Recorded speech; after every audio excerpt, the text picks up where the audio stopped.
Untamed is going to be untamed. It's going to be a little crazy. I want to talk to my people. I want to talk to my brothers and sisters. We can have grace and humility in how we interact with other people. Oh, hot dog, look at you. And nobody talked about what's really happening. And let's have conversations about what truth is.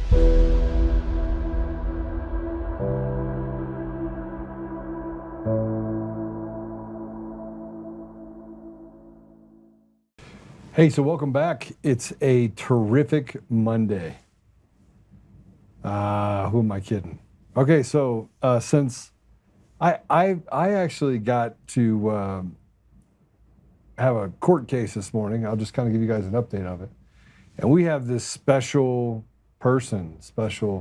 retired person who was a judge, actually a really good judge, which is strange that a really good judge would side with radical leftists, but it's a part of this special master because nobody can get along in the Coomer case because Coomer's lawyers are nothing but liars and all they do is lie. So they asked me again to give up the Antifa kid, and I said, I already gave it to you, you already got it in the notes. She's like, I'll take that as a you're not going to give it up. Now, that stopped before I went off for 20 minutes. She told me I wasn't allowed to talk. And Coomer's attorneys don't particularly like me, and I don't particularly like them. They're nothing but liars. They have basically done this defamatory deal against me and lied so much that I've been subjected to, you name it. But when you say it over and over again in front of a judge and you lie over and over and over again, it only takes 5 or 6 times. So that's what they've done. That's their mantra, is that they'll continue to lie and hope that the chaos will overcome their client's behavior. So anyway, before you hear it there, we hear it here. This attorney who does not have the authority to, or this judge does not have the authority to make this ruling, says that they're reenacting a $1,000 sanction a day to give up information related to the Antifa kid. So fun times. We'll see how it ends. A whole lot of the ridiculous, but yes, I'm looking forward to all the more slanderous articles that get created and won't give up information. All the same bullshit that they did before. Although I got to tell you, I'm getting to the point now where I've had enough, and they're trying to push me to that place. So, well, we'll see how it goes. Let's talk about today. Today's a problem. This weekend was a problem. I went elk hunting, and I'm gonna be out of town for a bit, just hanging out, just up in the hills, and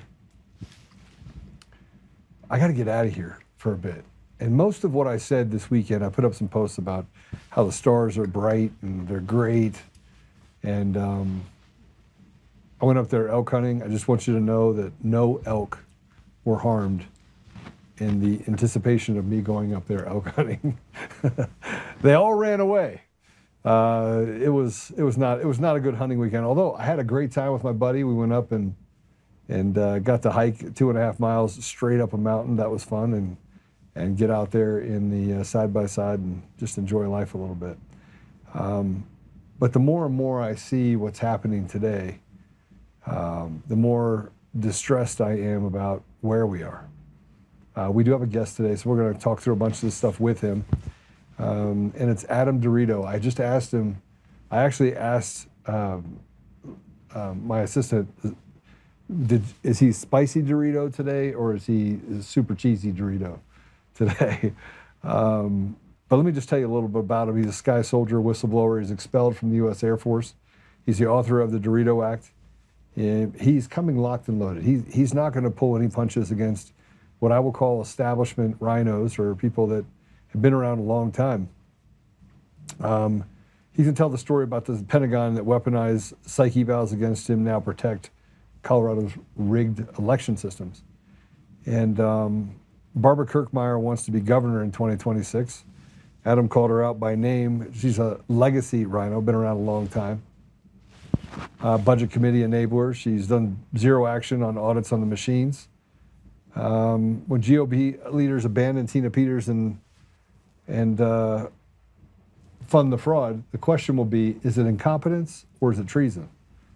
Now, I'm a firm believer that our entire country is under a state of an insurrection right now, has been for decades, and they basically did it softly by stealing elections across the country. You don't have to like what I say when I'm telling you that we're under siege, that the sedition and treason against our nation was from the inside. And if you remember back when Clinton Curtis was testifying before Congress in 2004, he was asked by Congressman Feely to build the machine that basically could go beyond being detecting any sort of fraud within the system. From 2004 to 2005, Eric Coomer was brought in as the chief architect of Sequoia Voting Systems, owned wholly by Smartmatic, a Venezuelan-funded organization that, by the way, hasn't had free or fair elections anywhere in the world, but somehow runs the elections in centralized California, Los Angeles County, the largest voting district in that state. Sequoia was forced to sell because basically fraud and corruption within the system. That was done in 2009. Now there's a lot to be said because I didn't know all about the history of Eric Coomer until he got on the Antifa call and until I got sent that article that said that Eric was he was the spokesperson, he's the head bottle washer, he's the chief architect, he's everything. I believe, frankly, that Eric Coomer is the linchpin behind everything that happened at Dominion. And I also believe the CIA recruited him. But I'm going to put up this tweet that I did this morning. And I was asked why I keep talking about Eric.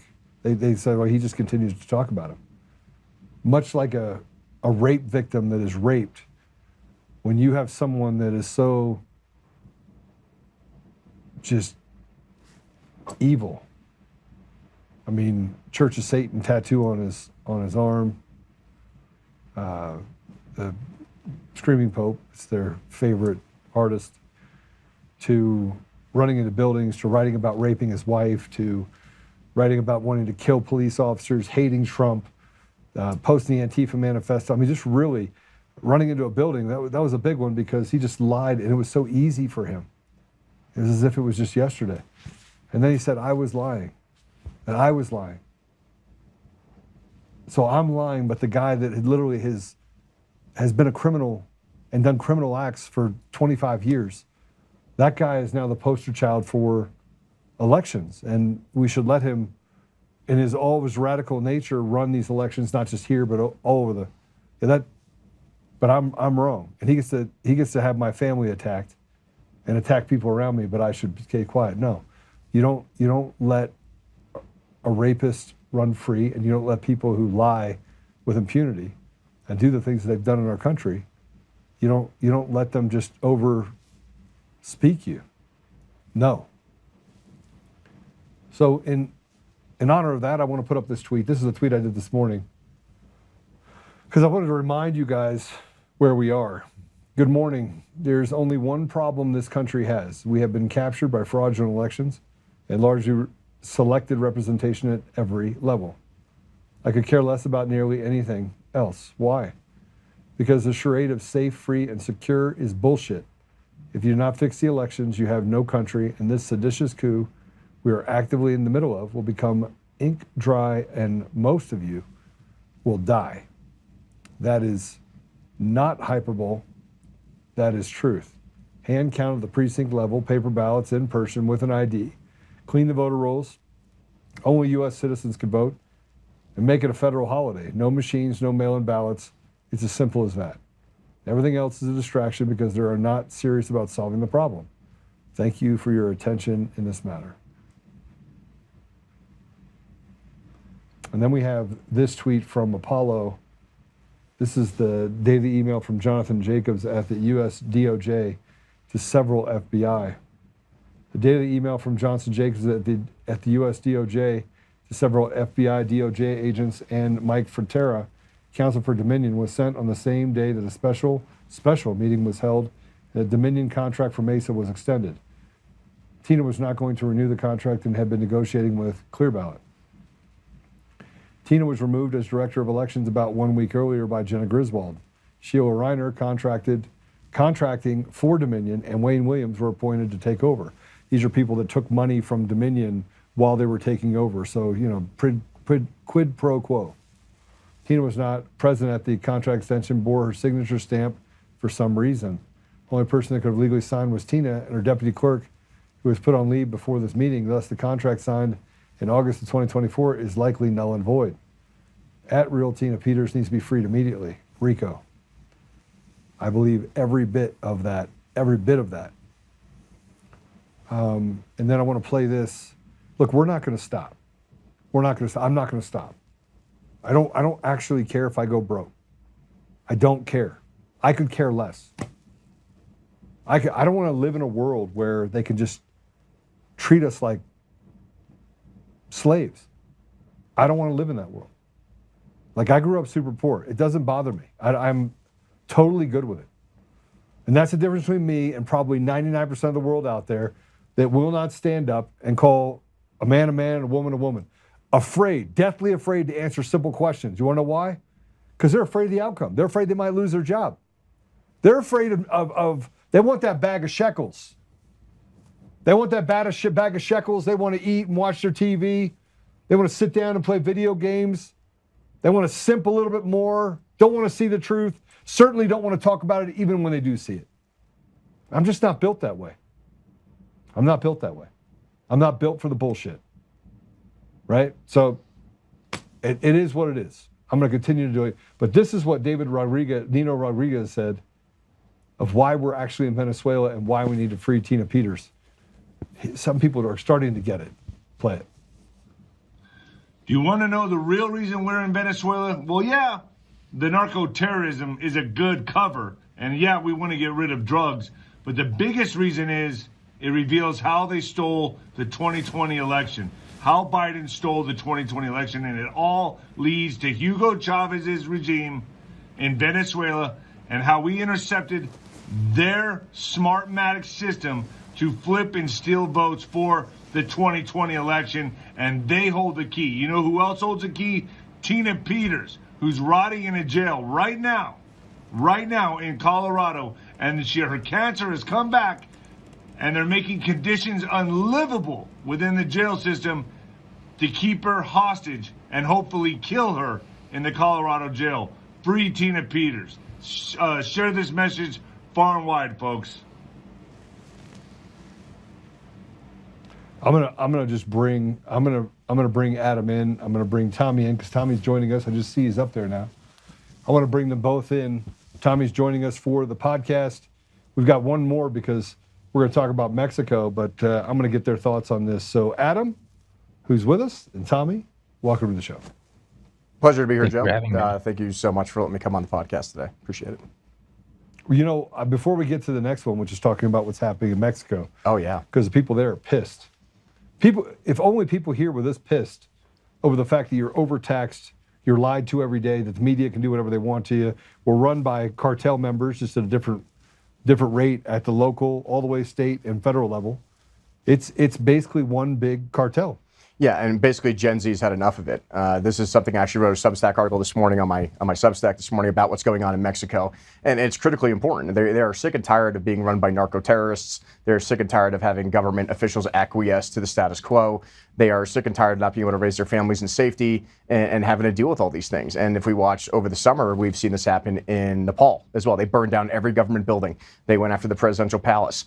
I spent a month in Europe and the UK doing operations and kind of integrating in what's going on with the IRA and the UDF up in Belfast, all across Ireland and across London. And it is absolutely terrifying because that stuff is going to come here if we don't stop it. And we're starting to see other nations rise against their government officials. And, you know, hopefully we can do it in a more peaceful way here. But it's getting to the point where we're going to have to make a decision. Do we want moral or ethical people in our government, or are we going to continue to do the same thing that's broken and not working? I mean, whoops. What you said is it seems to be the temperature seems to be going up. Tommy, what are your thoughts? Well, to be the contrarian, it might have been last week with Dr. Federer, it might have been the week before, when we were talking about the Christians in Nigeria. You had brought up a point that I hadn't thought about, and you're saying all of this, you know, real or not, you're like, even if it is real, and it probably is, to be aware of what this is. This is a way to funnel money there through, the means that Trump hasn't cut off. So actually, because of that talk, because of what you said last week, Joe, is my first thought, and this could just be my own brain being cooked by conspiracies now, is when I see what's happening, my first thought is why am I seeing this? How am I able to see this? Why is this what's trending? Who does this serve? And I would argue that this serves as even if it's tangentially related, it is the beating of the wardrobes. Even though I'm with the people in Mexico, it does give me pause when let's completely break it down into what it is. It's a new enemy with a new just reason to go there. We are moving, I think, more than one carrier strike group off the coast. I mean, massive amounts of armament. I think somebody said it's on par. The aircraft alone is on par, second only to Iraq in March 2003.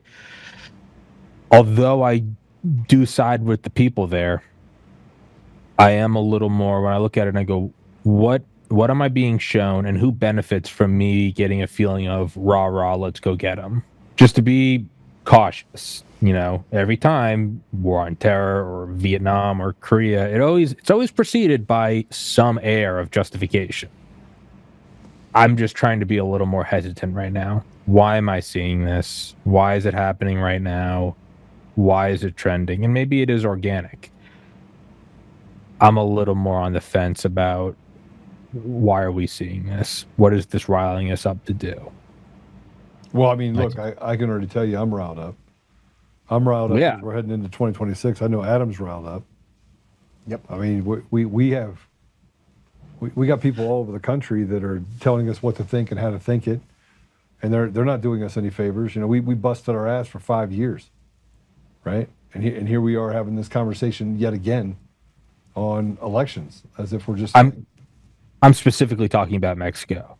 I agree with you that it does need to come in here. I guess what I'm saying is, what's happened in Mexico is going to. I mean, do you see it coming here? I think it has to come here. Yeah, no, absolutely. I mean, I've talked to so many disenfranchised people in the millennial generation and generations before us, and this is actually why I wanted to come on today. I mean, I've been involved in federal politics for 15 years. You guys can Google me. I'm all over the internet. My claim to fame is I tried to take down the Air Force Academy for covering up rape, sexual assault for over 15 years. And I was retaliated against for working as a confidential informant for the Air Force Department of OSI. While I was a cadet, I was a victim of sexual assault while I was there as well. And basically what we uncovered was an NCAA Division I football team was covering up several rapes and sexual assaults.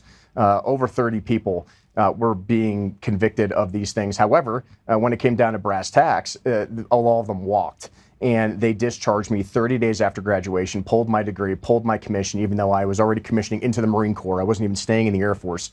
So I completed the Air Force Academy and I completed Marine Officer Candidate School, which is pretty much unheard of. And then when I didn't even know what was going on. I was 21 years old. You just listen to whatever a three-star general tells you. But what we found out was years later, when I tried to get back into the military, because what you're going to go to the Air Force Academy, they charge you $240,000 if you don't complete your 5-year service commitment, right? So I had to find a way to try to pay that back. So that's when I met Governor Hickenlooper, and we tried to get involved in a system where, hey, I'm going to now go from the National Guard side as an enlisted member. At 27 years old, I became an E4. I went into the 19th Special Forces Group as a parachute rigger, and then I went back to serve my time back. Well, we should say that, hey, I deserve all my time back. And that just didn't happen. They didn't count any of my service time, even though I was in Special Forces as a support guy with a security clearance. Come to find out in 2017, and I didn't even know this, the Air Force went back into my medical records and changed my mental health records to say that I was crazy. So that way, all those kids that were going through court-martial around 2011, 2012, none of the evidence that we collected could be used against them. And they got away with it. And those members are still possibly serving in the Air Force today, right? And we just found this is a massive injustice. And then I found out it wasn't just me. I found out that most kids who were reporting rape and sexual assault at Federal Service Academy were now being retaliated against by having their mental health records changed. And what are you going to do about it? I spent over $250,000 of my own money dragging them all the way through federal court, all these systems to try to get it corrected. Come to find out, we made it all the way to the 10th District Court of Appeals, the highest level underneath the Supreme Court. And they came back and said, you're right, Mr. DeRito, your constitutional rights were violated. But under Parker versus Levy, the military is a separate society and should be treated as such, and therefore we cannot tell the military what to do. So the military has basically become the fourth branch of government, and this rolled right into the COVID stuff, because no matter what you do, even going to the Secretary of Defense, the President of the United States, the Air Force Board of Corrections and Military Records, doing all the right moral and ethical administrative appeals, they still won't change the law. So I decided I had to get involved. I had to go to my legislatures, and that's when I started writing legislation, the DeRito Act, the Military Mental Health Justice and Protection Act, because there's nothing in the NDAA and the Uniform Code of Military Justice that states it is illegal for any commander to use a command-directed evaluation to modify or falsify a member's mental health records in retaliation for reporting sexual assault, harassment, or misconduct. We would think that's a pretty bipartisan issue. Why wouldn't Doug Lamborn? Why wouldn't Ken Buck? Why wouldn't Lauren Boebert? Why wouldn't Joe Nagise? Any of these politicians in the state of Colorado be willing to sign up to advocate for military service members, especially at our own Air Force Academy here in the state of Colorado? And come to find out, it's all a pay-to-play system. The Air Force Academy Athletic Corporation, which is a 501c3 down there, and the Board of Visitors, which Michael Bennett sits on, they're all getting back paid through these channels, through campaign donations, and no one's going to go against the second largest revenue generator in the state of Colorado next to skiing, which is the Air Force Academy. So I had to go back to D.C. I went on a combat deployment. I came back as an intelligence analyst in the 19th Special Forces Group with the HIMARS unit down in Pueblo. And I said, all right, I got my street cred, I got my combat time. I mean, who's going to not agree with me that this is the right moral, ethical thing to do? And I started walking the halls of Congress. Lauren Boebert took pictures with me. Oh, we're going to support the DeRito Act. We're going to do all these things. Nothing happens. Not a single person in this entire state, Democrat or Republican, would sign on to those initiatives. And you have to ask yourself, exactly, you have to ask yourself, why? So, as you know, they're like, hey, you know what, DeRito, you've been doing federal politics for 15 years. Why don't you get involved in the local side? What's the worst that could happen? Well, I didn't realize that local politics are probably worse than anything I've ever experienced on the federal side. And I started showing up to my local meetings. I met all these local politicians in Weld County. That's where I live. I've worked oil and gas for over a decade. I've worked for every major company in our state. And now when I'm seeing 150,000 jobs get lost, millions in tax severance being lost because Baker Hughes is moving out, Noble Energy's selling off, Anadarko's leaving, and the only guys operating left are Liberty and Halliburton pretty much now. We went from operating dozens of rigs down to basically less than 10. And that was all during COVID, so people attributed it to COVID. And I started learning who all the players were. You know, I found out who Lori Sane was and Barb Kirkmeyer and all these other people. And then I come to find out that, Commissioner Sane at the time was for an open drilling policy. You know, we should drill anywhere, we punch a hole. That makes sense. Yeah, it does. Why would we not want to do that? And then I like saying, I hope she's not. Hope she's not on the list. Yeah, no. And then I'm like, okay, so who's Lori Sane? I go and meet Lori Sane. We have coffee, we talk, and I meet Perry Buck, and she's the commissioner at large, and she's Ken Buck's ex-wife. So Ken didn't do anything for me, so Perry Buck seemed pretty admissible to trying to get things done. I kind of introduced who I am, like, who is this guy from D.C. who just starts jumping into commissioner meetings? I'm like, well, I'm not a hostile adversary. I'm just an intelligence guy, and I'm just trying to get to know who everybody is and who's at play here. And you think this largely red district who's all pro-oil and gas and pro-farming and ranching, but then you've come to find out it's anything but that. And then I find out who all these other players are. And I start asking questions. I go to the state capitol and I state, well, why aren't we supporting, oil and gas operations? Why are we not passing more bills? Why are we not approving more drilling permits? And why is the guy in charge of approving drilling permits never worked in oil and gas before? That doesn't make any sense. And then I come to find out, well, who's backing his campaign? Well, who's the registered agent? And then they all backtrace to one single person. It's Marge Klein. Why is Marge Klein in charge of all of these specific elected officials? Why are they funneling money from this one donor, Steve Wells up here, into all these campaigns? That doesn't make any sense. So it's a RICO thing everywhere. Yeah, pretty much. And the worst part is it gets worse than that. Because keep in mind, I don't talk to really anybody. I just kind of keep to myself and figure out who everybody is. And I'm like, you know what? I started realizing that the only way we can make a change is for us to get involved. So I try to become a PCP. Denied. Try to run for the Weld County. What do you mean denied? How are you denied? Oh, sorry, those positions are filled, and we have no other positions for you to fill, so you can't do these things. Okay, that sounds fine. What about all these open? But let's go find some other PCPs, right? Because these are the people. Like we talk about election integrity, and that's super important. Yeah. But the Dominion machine doesn't matter if we never have a chance to put moral and ethical people on the ballot in the first place. Well, yeah. I mean, look, they control it. This is why they wanted to get rid of the caucus. That's why those RINOs were Exactly. Pushing it for Yep. that specifically. But What does PCP mean, other than primary care provider? I'd put my ears. No, what, Adam? What does PCP mean? precinct chair. Precinct committee person, right? So, and the problem, and this is like actually, this goes back to Mexico and everything else, right? That's why Gen Z is getting so pissed off, is because we have no control over who's even printed on the ballot, right? And this is the election corruption that's going on in Colorado that I have come to speak out against, is that it sounds great. Let's get rid of the Dominion voting machines. Yeah, that's sure. Let's free Tina Peters, 100%. But if we can't even have a chance of putting ourselves on the ballot in the first place because it's controlled by 10 to 20 people in the state of who even gets those seats, then what's the point? And I experienced this myself. Like, as for fun, I did an experiment. I ran for Weld County vice chair just to see what would happen.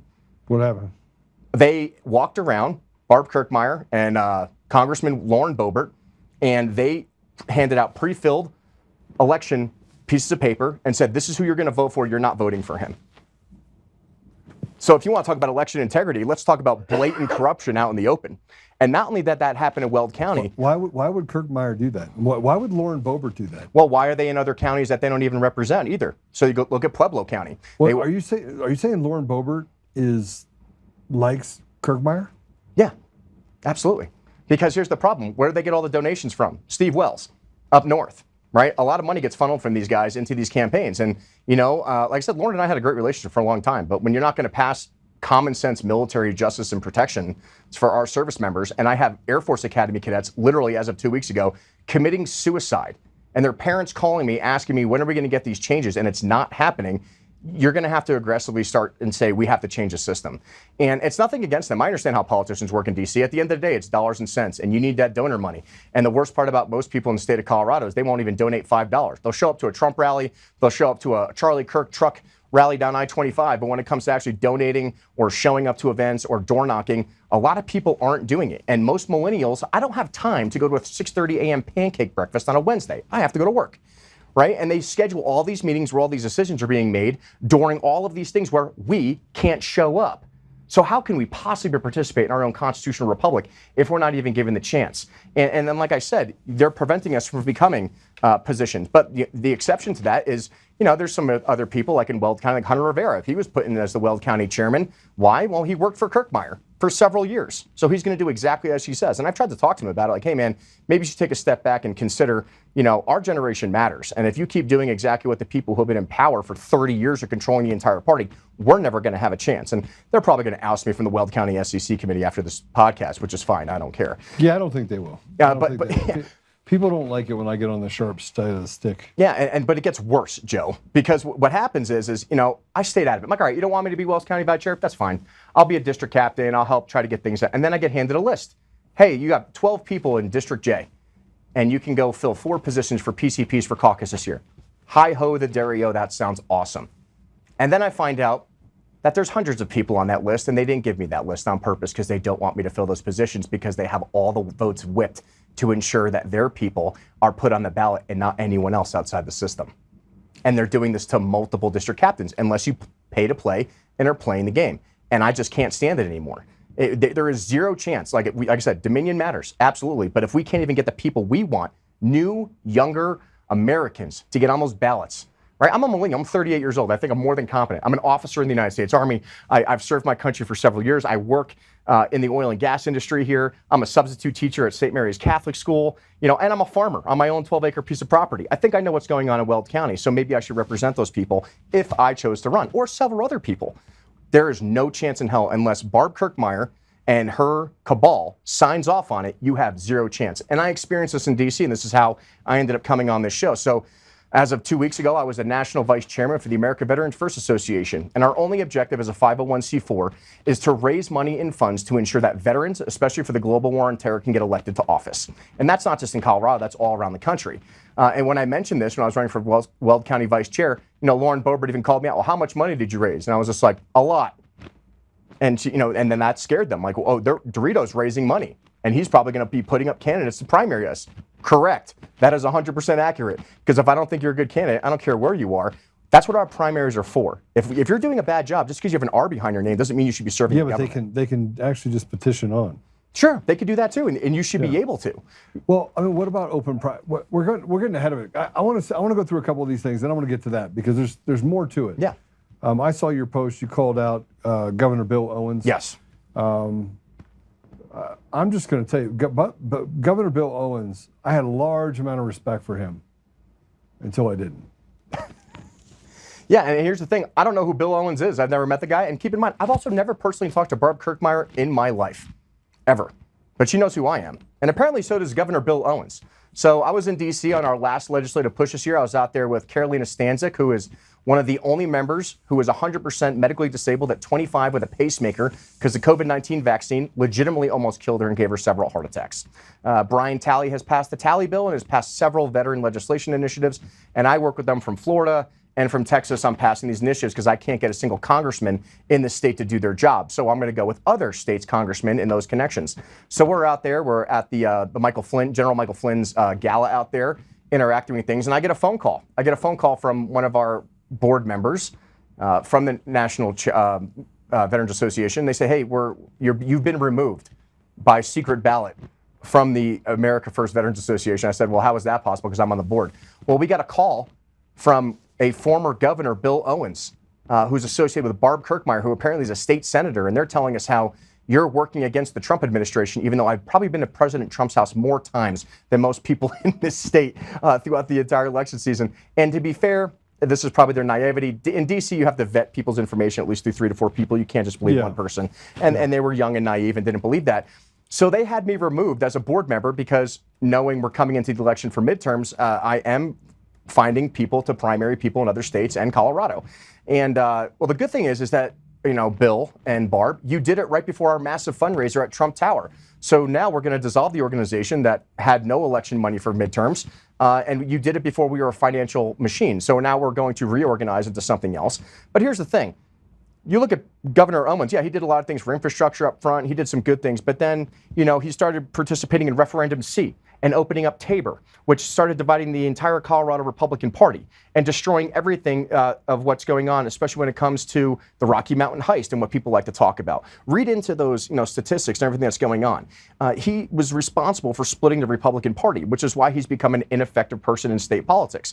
But when he's endorsing someone else who is intentionally trying to keep people out of elections and trying to keep the same 20 chess pieces on the board just rotating around, if you look at all the people running for office around the state major offices, they've already held office. They're just moving chess pieces around, right? And then Barb Kirkmeyer, you know, her claim to fame is she tried to do the 51st state secession, which did not pass very well.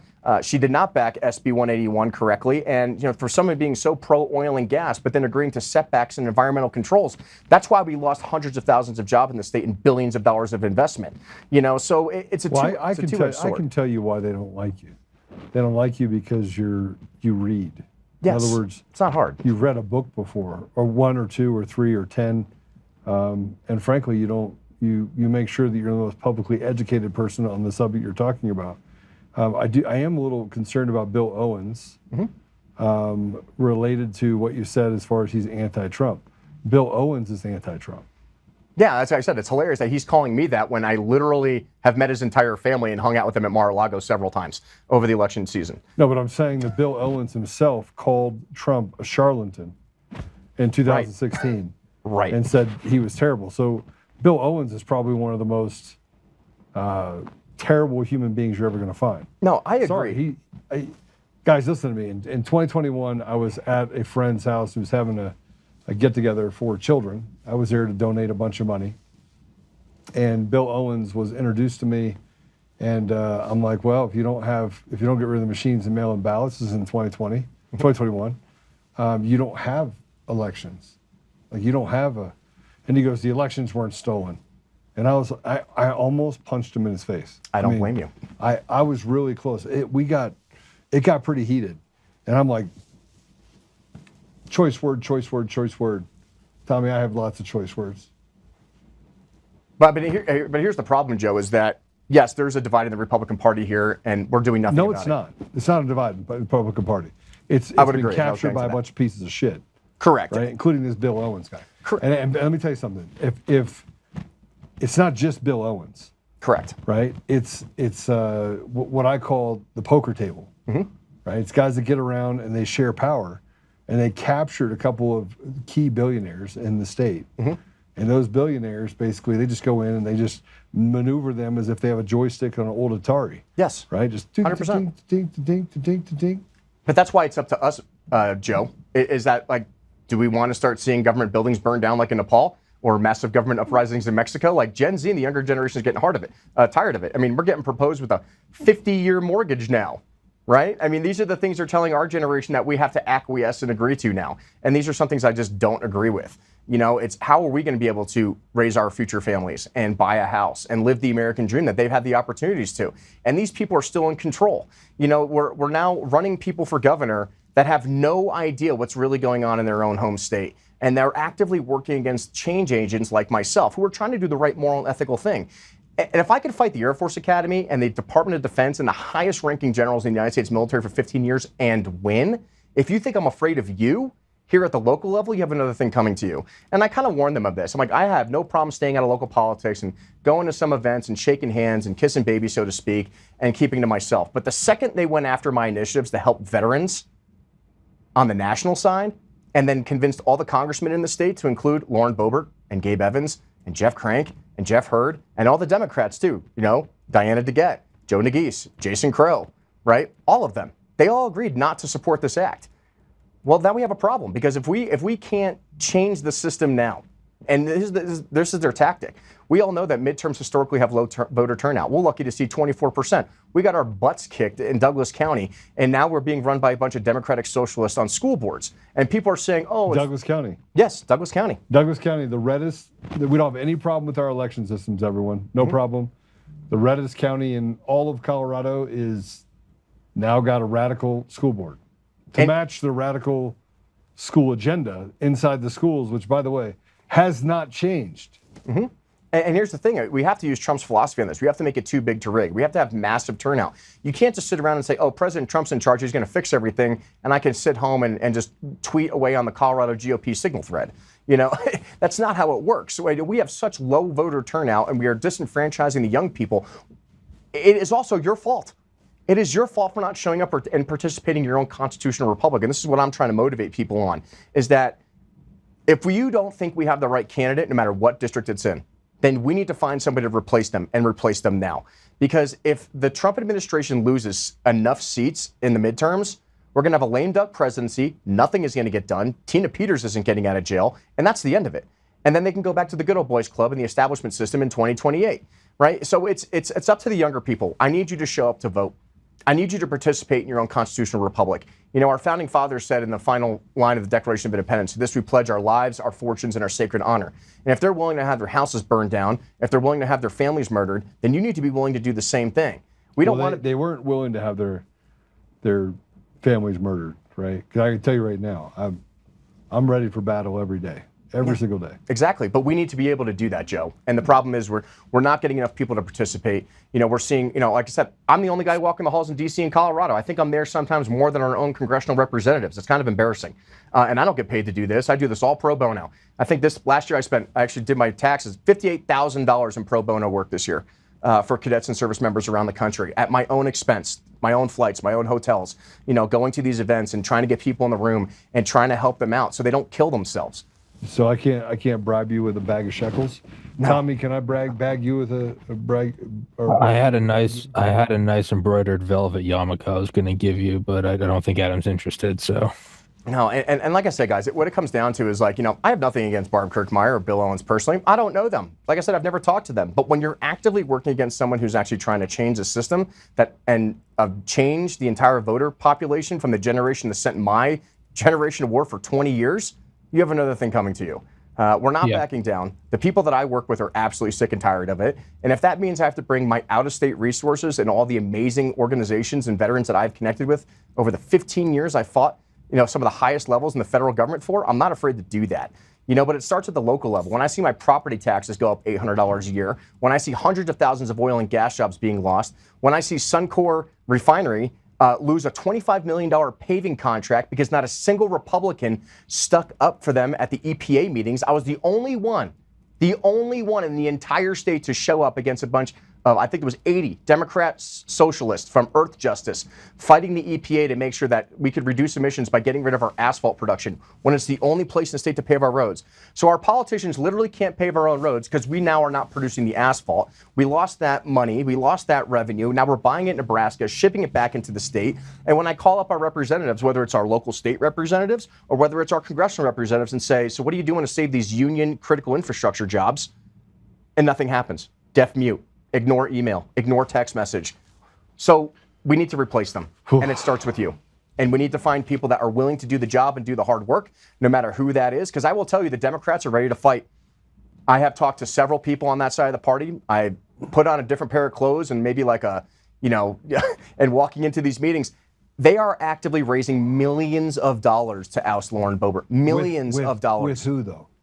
Where are they getting the money? Because oh, yeah, no, Act Blue and all those systems. But the thing is, it's not a real system. No, it's not. Absolutely They're not giving them, they're literally being funded by people who don't exist. Yeah, but they're still raising more money than us. So how are they raising the money?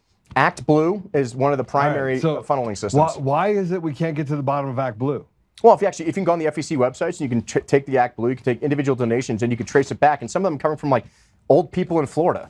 Like, you know what I mean? It's all money laundering, 100% money laundering. So this is where I get into it and I say, all right, here's where we are. We got massive problems. Tommy, you think our elections are free and fair? No. You think our donations are free and fair? You think it's like a kabuki theater? I'd say they're less porous in the elections, but they're still not something to hang your head on. I mean, you have people raising millions of dollars. I mean, I'm telling you, millions of dollars. Millions. From people, and I'm talking an obscure race. Will raise $500,000 in $10 donations, and yet it's not real. Correct. So yeah, and like Gabe Evans will lose his election this year to Manny Root now, 100%. He only won by not that many votes, and it's the get rid of machines and mail-in ballots. You won't. Yeah, Hakeem Jeffries declared war on District 8. It is now the #2 most contentious district in the United States, next to the Georgia Senate race. They're going to come for it hard. They're going to come after Lauren Boebert hard. And right now we don't even have a single Republican willing to even contest District 2. Joe Nagise is going to walk away with that, or he's going to replace Michael Bennet as senator if Michael Bennet gets put in by Bloomberg as governor, which right now is likely what's going to happen. And we don't have even a single Republican willing to run in Colorado District 2. We're just giving it to them. We're not even giving them a fight. So and same thing with Jason Crow is obviously probably the hardest seat to flip, if not impossible. But we don't have anyone trying to run in 7. We don't have anyone trying to protect anything. We don't have an election system here. Yeah, we don't, but we don't even try. Here, listen. If they can take an election in Douglas County, Colorado, for a school board, and say, "Oh, by the way, we did this legally," they didn't. They haven't. None of the elections are real. Yeah. Adam, none of the elections are real. You cannot outvote the machines. Every time somebody tells me that I got to vote harder, I'm thinking to myself, you got to be kidding me. Well, I don't think I'm necessarily telling you to vote harder. I'm just saying that, yes, we need to get rid of the Dominion voting system. We need to do, not mail-in ballots. We need to do paper ballots showing up with ID. Yeah. 100%. But at a minimum, we also can't be idle bystanders. So why not get 100,000 people to go in and just flip tables? I love that. I mean, that's what Jesus did. Everyone thinks that Jesus was a peaceful person, but he went in there. No, he was not a pacifist. That's a misconception. And as an unapologetic Catholic, I will tell you, we need to bring back the leather whips and the flipping of tables instantaneously. It's unquestionable, right? We need to do these things. There is no more acquiescing to the machine. We have to change the system. We have to demand change.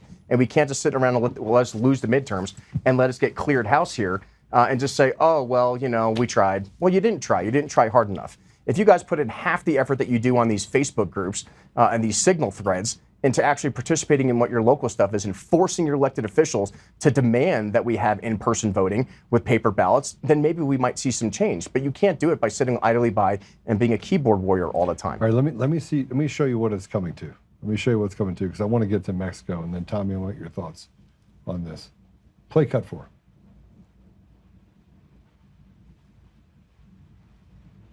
Cartels are dominating everything here in Mexico. They are in all the offices of the government, in the states, in the cities, and in the national government. Is Is Mexico a narco state? Yes, it is. And we all Mexicans know about it. And Mexicans are afraid of the alliance between the Mexican government and the cartels that have infested our nation. Can you explain this alliance between the president, her party, the Morena party, and the cartels? The cartels have given so much money to these politicians, narco politicians of Morena, to get into office, to get the power. So the Mexican government protects the cartels. That is why President Sheinbaum doesn't want the strong American leadership to help Mexico defeat the cartels. And also Sheinbaum doesn't want the rest of the world to know what is happening here in Mexico. We are on the steps to be the next Venezuela. She is aligned with Venezuela's dictator, with Cuba, and we are losing our country. They have destroyed our Republican institutions, the democratic state. I think we all Mexicans want and welcome the support of the United States to assist Mexican people against the cartels that have us all in this crisis with the traffic in fentanyl and migrants. And they say, well, we just turned over 26 cartel members. We're sharing intelligence. What are they not doing? Because she really doesn't want the help of the United States.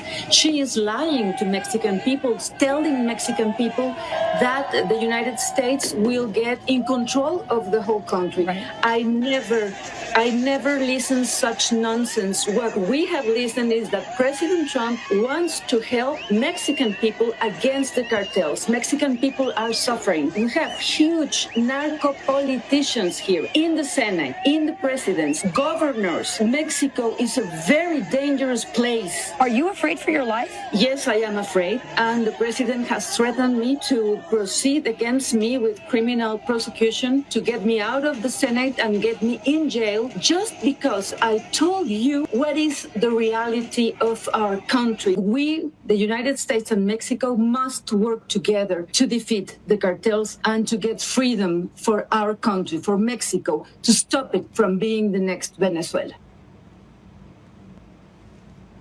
Yep, 100%. That's coming here. Okay, so Tommy, tell me about the president of Mexico. Claudia Sheinbaum. Well, she didn't like 37 other candidates get assassinated before her, and then she was brought in and won the election. And I don't know anything about her. I know she's a Jewish woman. And I do believe, and I have no idea if it's based in reality. You know what that means? She's part of the Synagogue of Satan tribe. And I do believe that they're saying a lot of the cartels are being equipped with a kind of Unit 8200 surveillance technology. I think more and more, and I hate to come to this conclusion, but I guess I shouldn't. I mean, a conclusion's a conclusion. I shouldn't attach emotion to it. It's going to continue to spiral. It's going to come to the United States. It seems it's going one of two ways. It's going to come here. It's going to dissolve everything we hold near and dear. And as major countries and bulwarks in the world fall this way, chaos will reign. Or President Trump has to do something that's going to be wildly unpopular and everyone's going to hate him. But they already hate you anyway and call you a Nazi anyway, so that doesn't really matter. I think at a certain point you have to look at it and just quite. I know this is it's a sixth grader way to go about it. Quite literally, call a press conference, dump everything about the 2020 election, and say they're continuing to do it. Your country's going away in 3 years, and then the rest of the free world will fall. Because of that, we're doing X, Y, and Z, and we're holding elections hosted by the National Guard, broadcast live on television. You can only vote in person. We're at a certain point where it's like when you have a friend that's drinking too much, and you're kind of like, hey, man, you're going to die, and I love your mom, and I don't want to go to your funeral. So I'd love to help you. And if you don't want help, I don't know what else to do. It's just kind of where it is. I think it's a miracle that Trump got in. I couldn't pass a lie detecting test and say, I don't think that will happen. I think there's going to be two drastic things. We're either going to kick the can down the road until it drastically comes to our front door, or the president is going to have to act in a way that's going to be screamed about hysterically that he's a Nazi. I don't really see a middle way, and I don't like that. if I had to put all my money on it, I don't see it being one of the two ways. I hope the good Lord can show me a miracle and prove my my faithless idiot but wrong. But I just don't see it, which I hate because I'm 35 and I'd like to live a long life and have a family. And I don't think it's going to happen, bro. I think what's in the cards is we're going to go to war. But let me just and I'm sorry, but that's just the way it is. No, I don't. It's buy no guns, fun, yeah. buy ammo, buy gold and silver. Yeah. But here's the deal, though. There's only about 50,000 Jews in all of Mexico. Mexico has been under siege and held hostage by a narco state for 5 decades. They're a predominantly Christian Catholic yep. community, right? By the way, I was going to show you this. See? Got mine on too. Okay, just check it, make sure you're good. All three of us. There's some holy water on him. See if he sizzles. You got 132 million people in Mexico. 50,000 are Jewish. And this is the president of Mexico. After 37 everybody wants to get assassinations. pissed off. Everyone's get pissed off at Tucker Carlson and everyone else calling him out. It's true. And Every by the time way, I'm going to separate Jewish from Jew. You have a person that is literally running cartels from the highest office in Mexico. And the people are like, you know what? Piss off. Duck off. Yeah, the people have had enough of it. Like I said, look what they're doing. You just saw the video of it. Like, this is, you import the third world, you're going to get the third world. And that stuff's going to start coming here way faster than people think. All right, check this out. This is insane. Go ahead and play it. I was going to say, I think the best way to examine these things is sometimes people will take any article or any people and they'll just replace Jewish with Irish. Yeah. Like I am. And they're like, isn't it absurd how, 0.0001% of the population are Irish and yet they run the Senate, they have handlers in the House and when you start looking at it that way, and it's a non-incendiary term like Irish Catholic, you do start looking at it and going very quickly, you're like, even before prompted, very quickly, you're like, that's statistically impossible. Very quickly. And it's 100%. That seems to be the X variable that's coming in is more and more people pointing that out. All right, go ahead, point this out. Play cut 5. Regresar a la guerra contra el narco no es opción. Narco is not an option. No es opción. It is not an option. Primero, porque First, está because fuera it del is marco de la outside ley. the framework of Todos law. estos de la derecha que se All llenan these la of the boca right wing that de fill la the o mouths las of the word palabras rule of Estado law de Derecho y defienden and defend the la war guerra against contra the el narco. Pues la guerra contra el narco está The war fuera de against la the ley. narco is outside Porque como lo the law dije o lo he because, as I dicho said or have en said varias on ocasiones, several occasions, it is es permiso para permission matar, to kill sin without ningún any juicio. trial. Y eso en México And then in nadie Mexico, o muy poquitos están nobody de or acuerdo. very few are in agreement. Está fuera del marco de la ley. Y segundo, no sirvió de nada más que para aumentar los homicidios en México y el nivel de violencia. And the level of violence, Entonces, estos llamados They are called autoritarios, porque authoritarian. son autoritarios, because they are es ir authoritarian, hacia el fascismo. is going towards fascism. Oh boy, here we go. That's the whole person that, by the way, wants to transgenderize Mexicans now. Yeah, good luck. And probably don't understand, I've spent plenty of time in third world countries. I spent a lot of my time doing that. Like, I've been to Nepal, I've been to Peru, I've been to all over Mexico and everything else. And a lot of these people, are really poor and they just want to raise their families in peace. And like I said, we're seeing Life, liberty, pursuit of happiness, brother. That's all. you are seeing the limits of these people. And, as a civil affairs guy, one of the things we always say, the 3 easiest ways to collapse a society is take away your food, your water, and your electricity. And when you start affecting those things in those populations, that's when people are going to uprise. And they're starting to see these narco states, terrorists basically, are causing a lot of these communities to become insular. And then you have a lot of drug running and a lot of drug trafficking and everything else. And these communities have become almost self-reliant, because they can't depend on the government to defend them anymore, because the government is allowing these people to exist. And, I pray and hope that that doesn't happen to the United States, but you're seeing, a lot of people are being forced to rely on their neighbors and rely on things because they can't depend on the government to defend them, to protect their gun rights. If our own state legislators aren't even willing to stand up to protect our own constitutional rights, then we are the only ones left that are going to be able to do that. True story. It's funny you brought up Mexico, third world countries, your military. I want to show you something. There's a guy here in Colorado. His name is Jose Barco. Yeah. He's a Purple Heart recipient. Yep. And he was deported. Yep. Wrote a whole article on. Hold on. Before you do it. Yep. I want everybody to know that he's a Purple Heart recipient. He served in the military. Play it.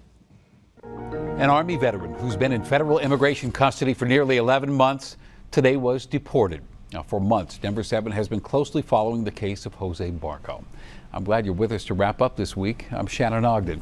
Now, Immigration and Customs Enforcement telling Denver 7 today that Barco was removed from the U.S. and sent to Mexico. Barco, a Purple Heart recipient, returned from Iraq to southern Colorado, where he was convicted of a violent crime more than a decade ago. Denver 7's Claire Lavazorio hearing from those close to Barco as they work out just what's next. Shannon, this is a story we've been committed to covering, so much so our team reached out to ICE to try to get an interview with Jose Barco himself. But we were told by a spokesperson it couldn't happen because of the ongoing government shutdown. Now, Barco's supervising officer in the Army says his application for U.S. citizenship should have been approved by the end of 2006. But at some point, the packet was lost. Now he's been deported nearly 20 years later. This is the text Jose Barco's attorney received Friday morning from the Department of Homeland Security. A message shared exclusively with Denver 7 says that Barco, a decorated war veteran and convicted felon, has been removed from the U.S. by the federal government. Searching for answers, Denver 7 reached out to Immigration and Customs Enforcement. A spokesperson for ICE tells us Barco was removed to Nogales, Mexico. With news of his deportation, we followed up with volunteer for Barco's legal team, Anna Stout. It's absolutely appalling. She says neither the legal team nor his family were told where the Army vet was taken. This has been a sickening time for them, to be cut off from communication, to not know what's happening with their loved one, to not know where he is going, when he's going, how he is going, and to not be able to implement plans to be able to provide support and resources for him wherever he's going to go. Barco's deportation marks the latest chapter in this complicated saga. Back in August in Aurora Immigration Court, Barco lost his months-long fight to avoid deportation. The court decided his 2009 criminal conviction for attempted murder met the grounds for removal. At the time, an attorney for DHS argued that Barco should be deported to Venezuela, Mexico, or Cuba. Barco was born in Venezuela to parents of Cuban descent and has lived in the U.S. since he was 4 years old. His deportation comes the same day that veterans in Phoenix plan to protest his detainment at the ICE facility in Florence. I've been involved with the issue of deported veterans for a long time now. Scripps News Phoenix spoke with Ricardo Reyes, executive director of Vets Forward, a veterans advocacy group. Reyes is in close contact with Barco's wife and is sharing this message on her behalf. She just wanted people to know that, that Jose Barco is sorry for what he did, but he does not deserve to pay for that for the rest of his life. Those working on Barco's team say the next days come with uncertainty. We don't know how long it will be before Jose is given access to communication to be able to reach out to his team or to his family, and for us to be able to initiate whatever contingency plan needs to be initiated to try to support him. Barco's deportation comes as the Trump administration is committed to ramping up its operations to deport convicted felons living in the country illegally. We'll keep tabs on this case and bring you updates as soon as we get them. In the studio, Claire Lavazorio, Denver 7. Jose's case drives me absolutely crazy. I was actually involved in that in the background. Several people reached out, talked to some of his family members and his legal team, and he did try to murder someone. He did, and it was not an innocent case of murder, by the way. He accidentally shot a pregnant woman, and he claims it was a PTSD incident. That's his side of the story. It wasn't, though. It was an act of rage, right? Yeah. Mm-hmm. And I've seen the reports on this. Mm-hmm. There's no innocent. He basically and he wasn't a Boy Scout before that or after that. No, I'm not claiming he's not guilty of those crimes. I'm not claiming that. But what I'm saying, listen, there's not another country in the world there are countries in the world that if you can go get citizenship, but if it's not your country of origin and you commit a crime, they can kick you out even as a citizen of that country. Yes, they can. But I think what I'm just trying to say is I would still stick up for an incarcerated American over an illegal immigrant. And there are several other more dangerous people that are in this country that are of illegal descent, that are not American citizens. And by all means, this is a big Army screw up. And if this goes back to 2006, right? And this is something I advocate for veterans. So hold on a second, Adam. I'm not telling you that this kid should have been deported. It's not what I'm saying. Sure. Because he served our country. Yep. Right. So if you serve our country, you go over and you fight. And get shot. He got a Purple Heart too out of it. But here's what I am saying. Right. Here's what I am saying. This should have been resolved. I lost the paperwork.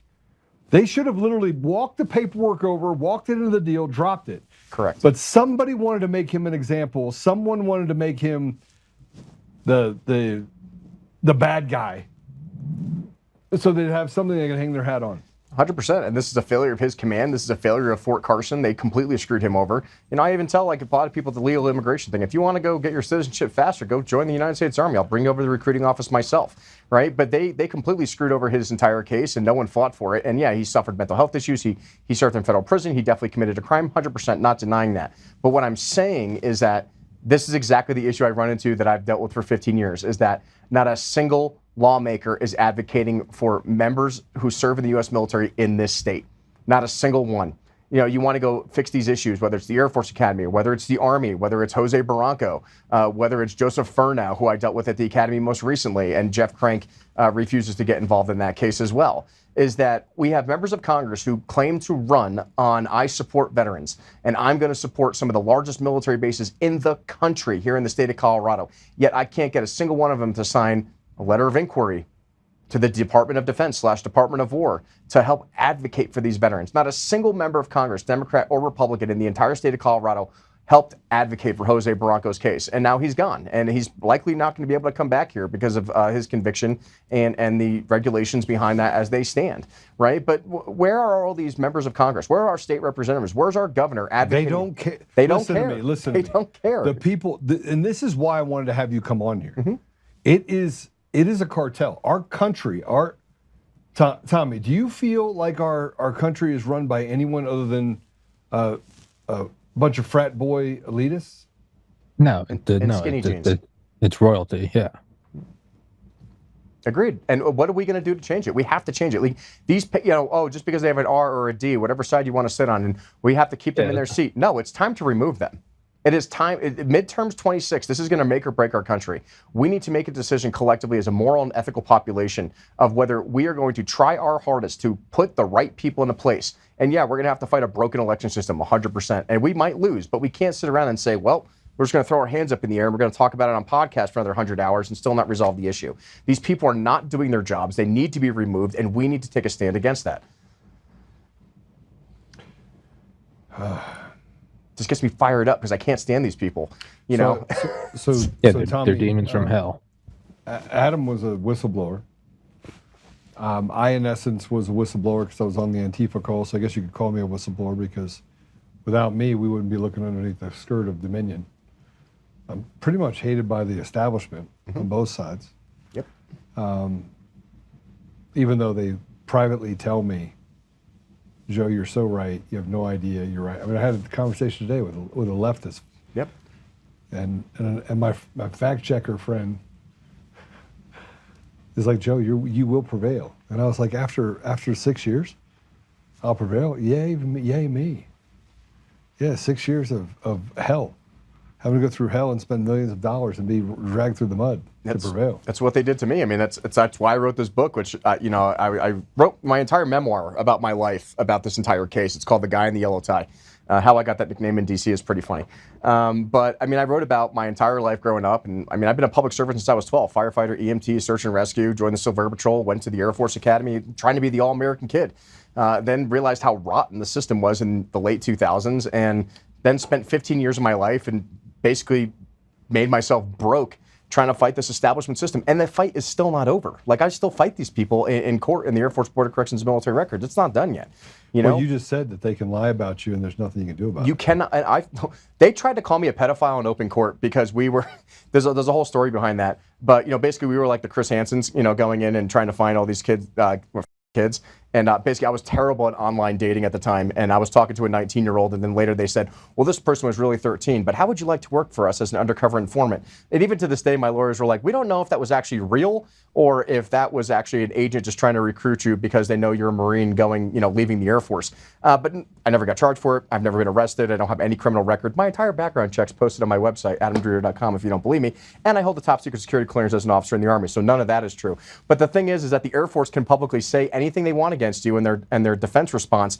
And then I found out you can't sue the government for slander or libel. So when people Google me and they want to read the first 2 sentences of the 10th District Court case, that's what comes up, because this is what the Air Force says about you, even though none of it's accurate. But why you have Coomer did the same thing to me. Yeah, you can't, there's nothing you can do about it. You cannot sue the government for slander or libel.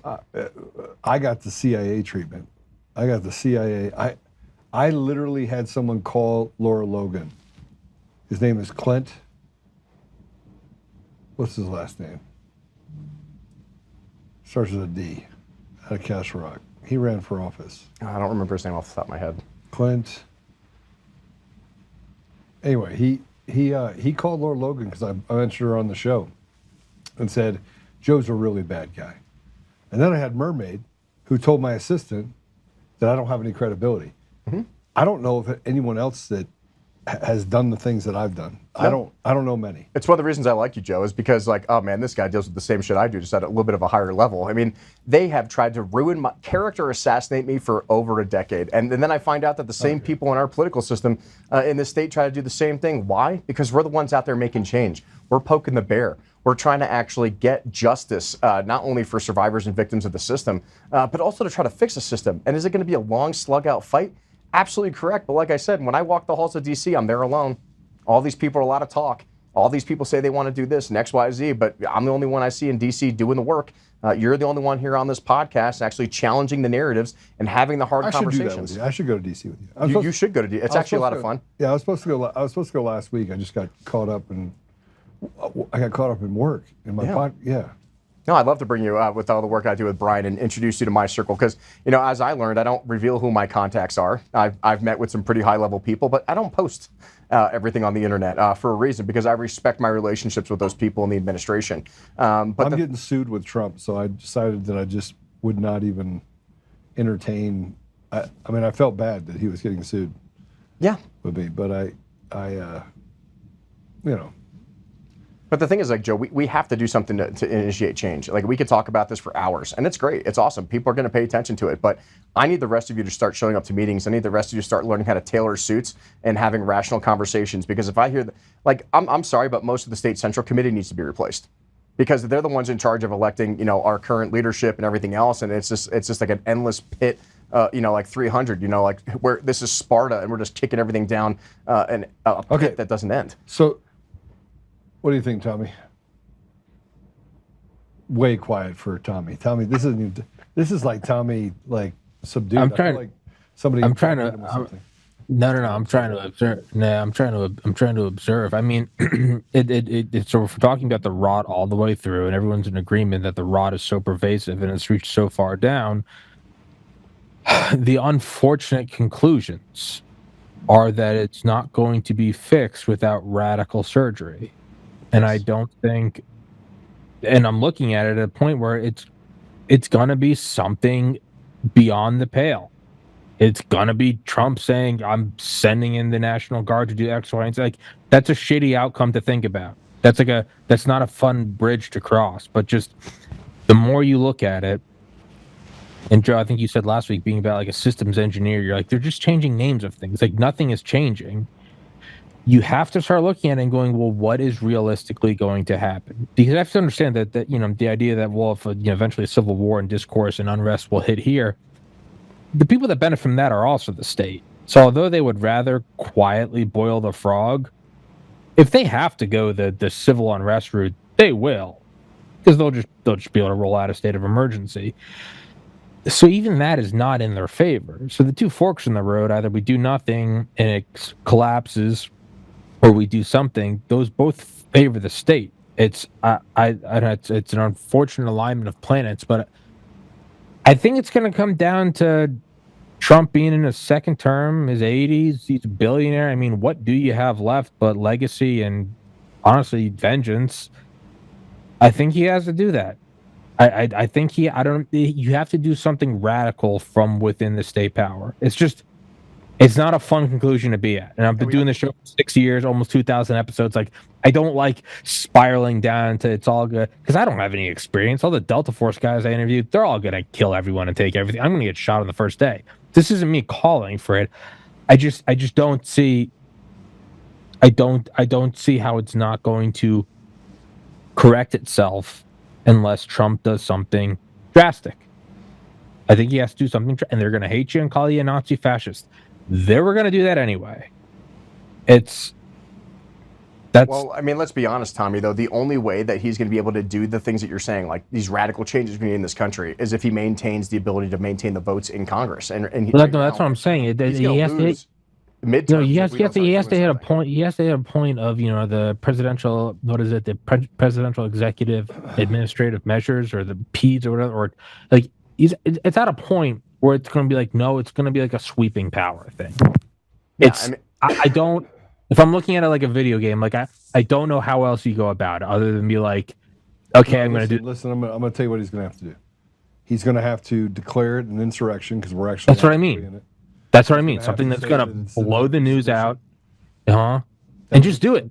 You're going to have to pull the needle, the splinter out. Well, it's going to be really bad. It's going to be genocide if that doesn't happen. Well, people always like to say, "Oh my God, they're setting up the National Guard." Look, I will tell you, as a guy who's in the National Guard, who was deployed. Send in Delta Force. I don't care. Send in whoever. Yeah, we call him CAG.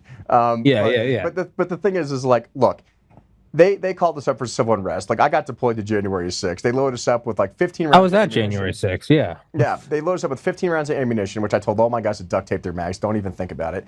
And like I said, 90% of these kids that we were working with, like, they're not going to hit anybody. They're not going to do anything. They're going to stand there. We have the military police kids, and even they're a little bit more trained than the regular support guys from an SF unit. But like, our job is to jump out of airplanes and shoot guns. You know what I mean? Or fix trucks or whatever it is. And I think they're doing great work. I love my National Guard guys. Funny story about that is, like, we're standing on a street corner, and Michael Bennett calls us over. I want to see all my Colorado National Guardsmen. Jason Crow deployed us off a C-130 out of Buckley Air Force Base and gave the Independence Day speech for himself in his mask, telling him this is the most terrifying day he's ever experienced. Okay, Jason, that's your opinion. We get on the C-130. We take a nice 7-hour flight, because those things are slow and low, and you have to stay below oxygen levels. We land there in the middle of the night, and I think we're going to start invading D.C., and next thing I know, Michael Bennett calls us all over, and he's like, "Guys, I just want to thank you for showing up and protecting our nation and preserving the Constitution, so I bought you guys some food." Keep in mind, there's like over 100 of us there, and he shows up with 2 pizzas. So it just shows you the mental disconnect that our own leaders who deploy our service members to protect them or whatever else it is have is from the reality of the situation. And then they had to sleep in parking lots because they didn't like us sleeping in their hallways because it made them look bad. Then they shoved us in the parking lot, and then they wanted to remove us from the parking lot. So now I was hanging out with homeless people in the grassy areas and between the DC Mall. Then it made us look bad then. So then they moved us into hotels. And one of the reasons, I'll give Jared Polis this one kudo. Jared Polis, because we're spending the entire state National Guard budget on housing, us in hotels, because it was during COVID, so we each had to have our own individual hotel rooms, and hotel rooms in DC that close to the mall is like, over $800 a night. So after a couple of weeks, the governor of the state of Colorado was like, "I'm not bankrupting the National Guard. We're going to bring them all back." So he brought us back, and then some of them ended up staying there. But the thing is that it's necessary. I mean, you got to understand, these kids are citizen soldiers. I've served with them for a long time. I love them. Now I'm in the reserve. But at the end of the day, if that's what is required to stabilize our country, in order to remove the illegal immigrants out of this country and stabilize, crime cities like Chirac, as we like to say, in Chicago, if that's what we have to do, we have to do it. We have to preserve what this country stands for. And we just need to let everyday Americans be able to take their kids to soccer practice, go to work in peace every day, and make sure the lights stay on. And right now, we're dividing each other over all of these things, and we're not doing anything about it. We all like to talk about it, but unless we're actually going to actually do that, we have to make sure we have the right representatives in every state that are going to support the President of the United States initiatives in order to do these things. Because if we don't, we're going to go into a lame duck presidency for the last 2 years, where we're going to waste our time on impeachment processes and nothing's going to get passed, and we're just going to repeat the same cycle. And I think people like you and I are just sick and tired of it. Yeah. So I'm going to take a left turn here. We're going to take a commercial break. I'm just going to take a 1-minute commercial break, because I want to make sure that Adam and Tommy are okay with what I'm about to do. because I'm about to, Bill Owens' the problem. Kirkmeyer is a Democrat in Prada, right? Wrapped in bacon. Unfortunately. We have lots of those, by the way, in this state. Lots. I mean, you got what's the clown down in Colorado Springs? Him and his wife. They call her Liberty something, or Todd Watkins, the Watkins crew. Yeah. She was a registered Democrat. Yeah, Todd Watkins called the police on me for showing up to a meeting. I don't even know who Todd Watkins is, but I had the sheriff's department approach me. He's a trash heap. Yeah, that's what he did, though. He's a leftist piece of trash who said that I threatened his family. Just so you know, I don't threaten people's family. If you attack my family, then we can talk. But I don't. You won't see me coming. All right, we're gonna take a commercial break. When we come back, I'm gonna talk to you about Steve Bannon. We'll be right back.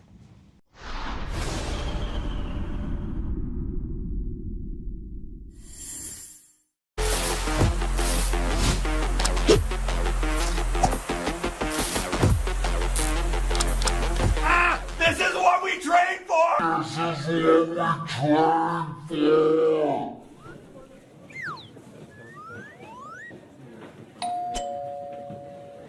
Hey, I'm here for your Black Friday sale. Black Friday is a go. Lock in your savings, shop Black Friday at DCF, and gear up for the biggest day of the year. DCF Guns, where we keep the range hot and the deals hotter.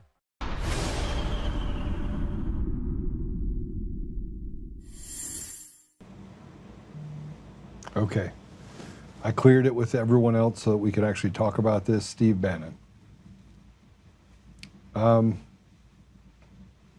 how I told you that there were people that were running around and they would defame me everywhere? So I've been like collecting this information, and then I've been, Steve Bannon was the one that, it's not my story to tell, but I will tell you that he did it to Dinesh D'Souza as well, and said, hey, go out there, spend money to do this documentary, then hand it over to me. And Dinesh is like, yeah, I'm not gonna do that. And Steve wants to talk to you about how he's a man of the people. And I want you to know that he was the one that was charged with the building the wall fraud. And he got pardoned by President Trump. And one of the reasons why Steve Bannon got into this thing called the war room, he wanted you to believe that, I read this article just a couple days ago, he wanted you to believe that he was for the people. And I've only sat in front of Steve Bannon 3 or 4 times. His daughter treated me horribly when I ran the Frank speech. And he would privately tell Mike to get rid of me. He would privately tell him, get rid of Joe, you need to get rid of Joe. He doesn't know what he's doing. Now keep in mind, go look at what Frank's speech is right now and look at it when I ran it. It's 5% of the people watch Frank's speech that watched it when I was there. We ran a tight ship, ran over 13 shows, ran a 24-hour network. I took it public in 9 months. I did that. I couldn't figure out this Bannon guy. And then I started to figure out the things that he was, so I just dig. And so I became the non-Bannon fan. Look, I'm not fans of many people. I'm fans of President Trump. I'm fans of Kyle Seraphin, the guy that is hated by people that have used lawfare. We've become the very thing that we're fighting against, by the way. The radical left and what they've done is nothing compared to what people on our side have done to the people that have fought for the last 4 years. It's nothing compared. You know what? It's child's play. I'd almost prefer to have people that at least tell me what they're doing than the snaky little sneaky pieces of trash that we have today. And I wasn't going to go into this. So I'm going to bring Tommy and Adam back in. Let me tell you about Bannon. Let me tell you who Bannon is. I don't care what people like me. I don't care if 3 years from now I'm not doing a podcast. I have a feeling that I'm going to be in politics at a very higher level. Because when shit hits the fan, man, I am for God and country all the way. But Steve Bannon, man, he's a special type of not good person, in my opinion. And I hope he watches this, because he had a chance. Steve Bannon comes from Goldman Sachs. He's connected to the guys in multiple private equity firms. He went out and did his own thing, but frankly, couldn't get along with people. He got involved in politics. In 2018, if you guys can put this up there, in 2018, he, man, this is a little crazy. I think it's the last one that I just put in the thing. This is the last one. Put it up. Just put up the... So here's the Alexander Dugan article which Steve Bannon emailed to Jeffrey Epstein in 2018. I've been studying this stuff going on with Epstein because I want to get to the bottom of it. I told you before, I don't care. Let me read this to you just so you understand. This is from Steve Bannon to Jeffrey Epstein. And the article is about Scriptal, Syria, England, are all victims, globalist war, Trump, Dugan's analysis with shout out. Can we go to the article real quick? It's the web article associated with it.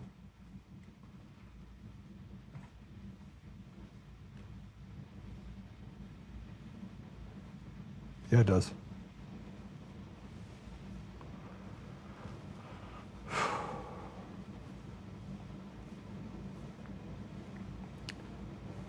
What's interesting about this is that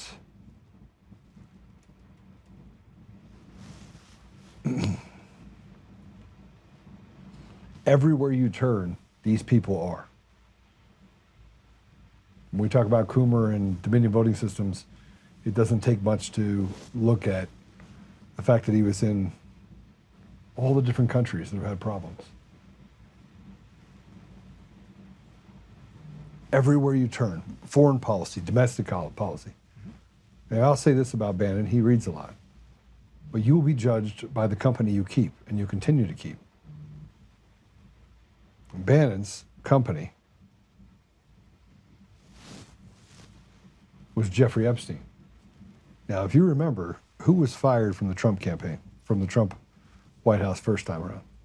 Steve was. Yeah, why? I don't know the whole backstory behind it. See, President Trump thought he had it hemmed up a little. I think President Trump right now is very frustrated. I would agree. He's 100%. frustrated. You can tell. He's worn out. He is like, how many snakes can you have? How many bad people can you have in there at the same time? It wasn't even Governor Bill Owens working for a Russian bank before they... Oh, yeah. Yeah, right. So it's like... Okay. I mean, this is Bannon, good friends, not just friends, not acquaintances, good friends with Jeffrey Epstein. That guy. And nobody wants to talk about it. Nobody wants to have the conversation. Yeah, and as somebody who has fought sexual assault and fought for victims for over a decade in the military, it frustrates me that we just can't be completely transparent and hit the reset button on this stuff. If the files need to be published, you know, victims need to get justice. We don't need any more suicides, and we need to route these people out of the government. I mean, they don't deserve to be there. You know, they're supposed to represent the people, and if they're contributing to human trafficking, it's just unbelievably disgusting. Yeah, no, really, it doesn't matter who's released it all. 100%. Put it. You use presidential powers and put it on every cell phone screen. I don't care. I want you to see this. This is a video. This is Mike Gill put this video out. Mike, shout out to you. It says Bannon was buddies with Epstein, stole money from you, lying about building the wall. He's in the flip to save his ass. I'm not flipping at all on anything. I don't really give a shit about Israel. I do care about the fact that overrepresentation in our country, while they're saying that black people need to have more representation against white people, they're not looking at the fact that every one of the most important positions that we have, and 40 some odd % of our judges are filled by Jewish, because they're not Jews. And I'm going to separate P. Diddy from Ben Carson because they're doing immense amount of harm. The reason why our country is where it is today is because we're in a state of lawlessness where you cannot put your finger on common sense anywhere in our nation. Yeah. You can't touch it. I want to play this video. This is Mike Gill put this video out there. Play it. We need regime change in Jerusalem, and we need it tonight. Everything that comes out of Netanyahu's government is a stone cold lie. They're liars. They've been stone cold liars. They gave bad information, so I'm not going to let that go. That's just bullshit. Everything they're doing is demonic. I want nothing to do with it. I will never support Israel into the future after what they've done to these children. The starvation campaign, I don't care. It went from working for PragerU to I will never support Israel. So that's how much the scales have fallen from my eyes about what they are involved in. And if this isn't your wake-up call to just look at the footage of what they are doing, they're playing Hunger Games and like throwing food at them and then killing people and seeing who survives. I wouldn't send them a dime. Like, that's my position. Whatever we're getting isn't worth it because I think the cost is greater than the benefit. Everybody in Gaza is, at this point, has to hate Israel. By extension, those bombs, when they see American politicians go over there and like sign the freaking bombs that are going to kill women and children, everybody in Gaza knows people who've been killed and maimed. And we're supporting it, right? Our tax money is going towards this. You know, it's not regular, everyday people who would want to do these things, you know, that it's like governments making these choices. I don't want foreign aid to any country, including Israel. And if they're getting involved in something, from my perspective, for the sake of Israel, and I don't think they should. There was a batch of emails released just recently that showed that Jeffrey Epstein worked closely with Israel, Mossad, and so forth. I've been reliably told you're anti-Semitic if you say that. MAGA cannot override MAGA. And I can criticize any foreign country that I want to because I'm an American and I have free speech. MAGA being Make Israel Great Again. Yes. But I definitely am concerned about foreign countries' influence, especially when it comes to members of Congress. No more foreign aid, no more foreign wars, no more sending your monies overseas. I wish that someone would tell Trump, listen, pal, you might as well be a Palestinian to this guy. He doesn't care about you at all. He doesn't care about our country at all. You think Benjamin Netanyahu cares that 3,000 Americans died on September 11th? No, and you know how I know that, Lex? He told the New York Times, he said to the New York Times in an interview on September 11th, it's very good. That's how much respect Benjamin Netanyahu has for the enlistment age sons of the United States of America and the dead civilians on those planes and in those towers.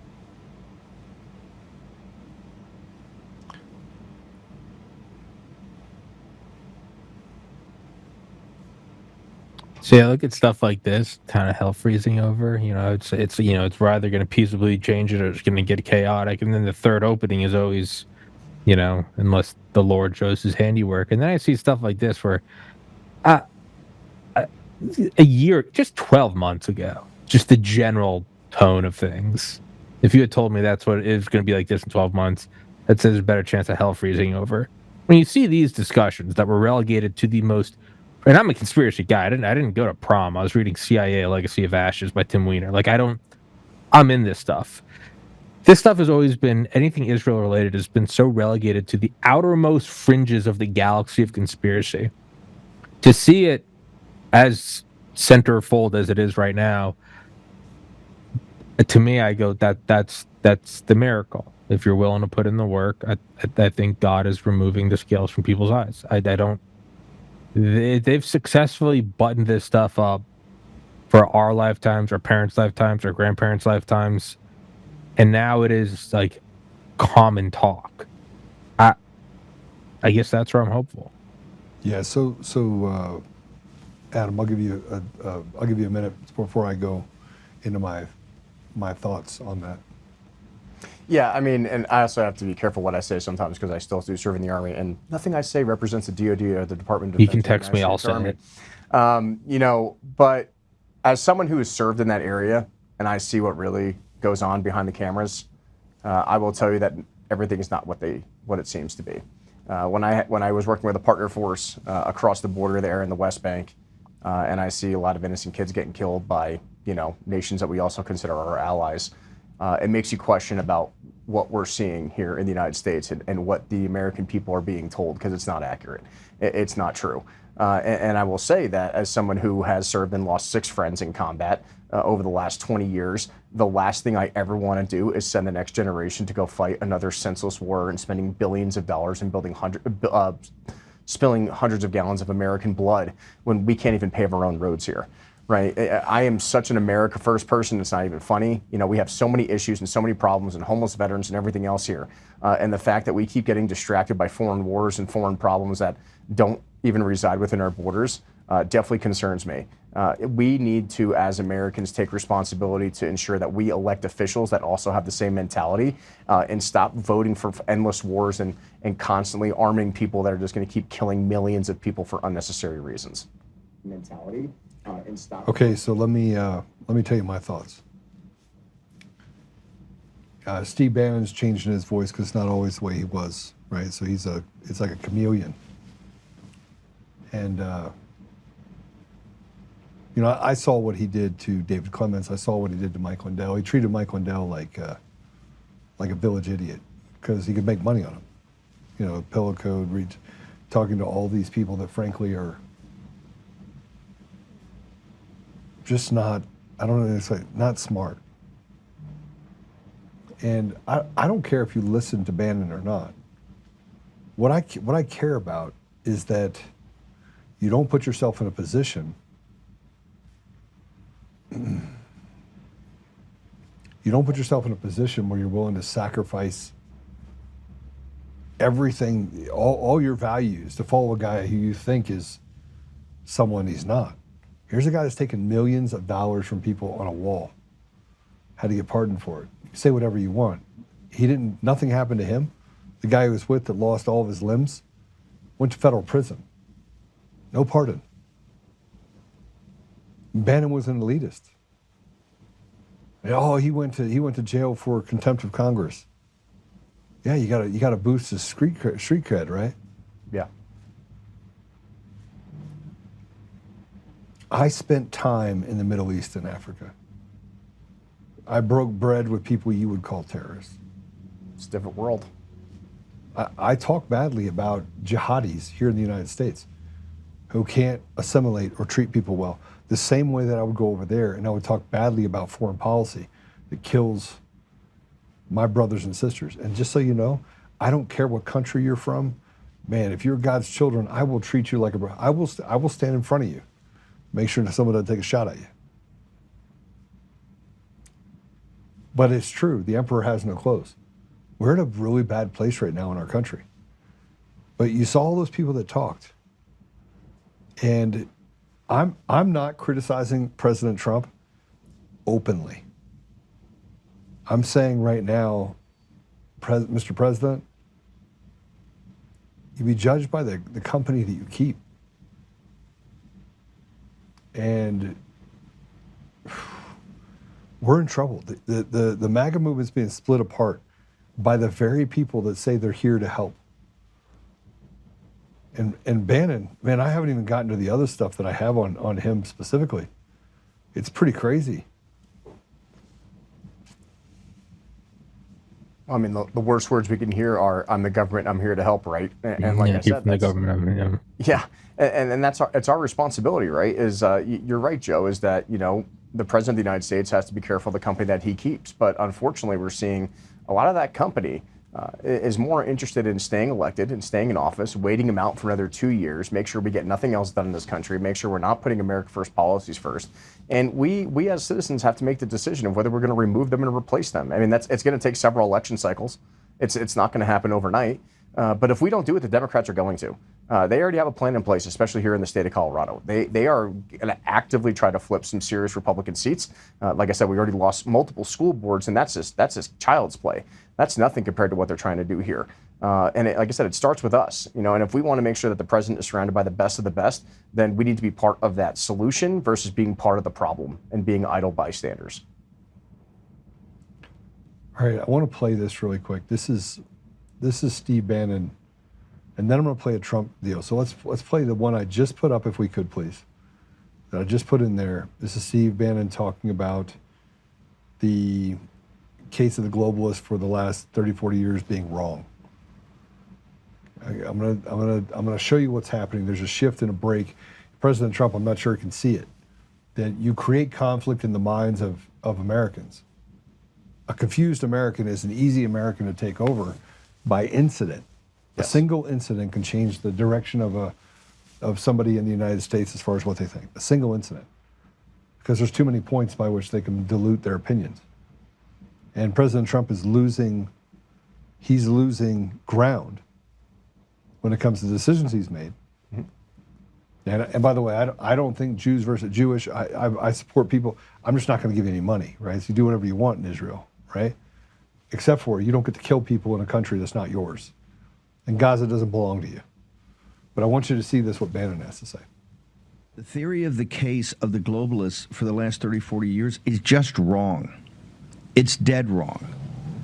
And it has weakened this country, and as importantly, weakened the citizens in this country. And this is what we were going to go to the religion of globalization, and we were going to ship all the manufacturing out of the United States that was too low value added, and we were going to ship it out of the United States. That's the excuse they did use. What they wanted to do was to get to countries with lower wage cost, no social safety net, and no environmental concerns. So it could turn China into a dumping ground and poison the entire environment of the world. Okay, now play this Trump and on with Ingram, please. Republicans have to talk about it, Laura. And does that mean the H-1B visa thing will not be a big priority for your administration? Because if you want to raise wages for American workers, you can't flood the country with tens of thousands or hundreds of thousands of foreign workers. You also do have to bring in talent. When we have plenty of talented people here. No, you don't. We don't have talented people here? No, you don't have certain talents, and people have to learn. You can't take people off an unemployment line and say, I'm going to put you into a factory where we're going to make missiles, or I'm going to put How did we ever do it before? Well, I'll give you an example. In Georgia, they raided because they wanted illegal immigrants out. They had people from South Korea that made batteries all their lives. You know, making batteries are very complicated. It's not an easy thing and very dangerous. A lot of explosions, a lot of problems. They had like 500 or 600 people, early stages, to make batteries and to teach people how to do it. Well, they wanted them to get out of the country. You're going to need that, Laura. I mean, I know you and I disagree on this. You can't just say a country's coming in, going to invest $10 billion to build a plant, and going to take people off an unemployment line who haven't worked in 5 years, and they're going to start making missiles. It doesn't work that way.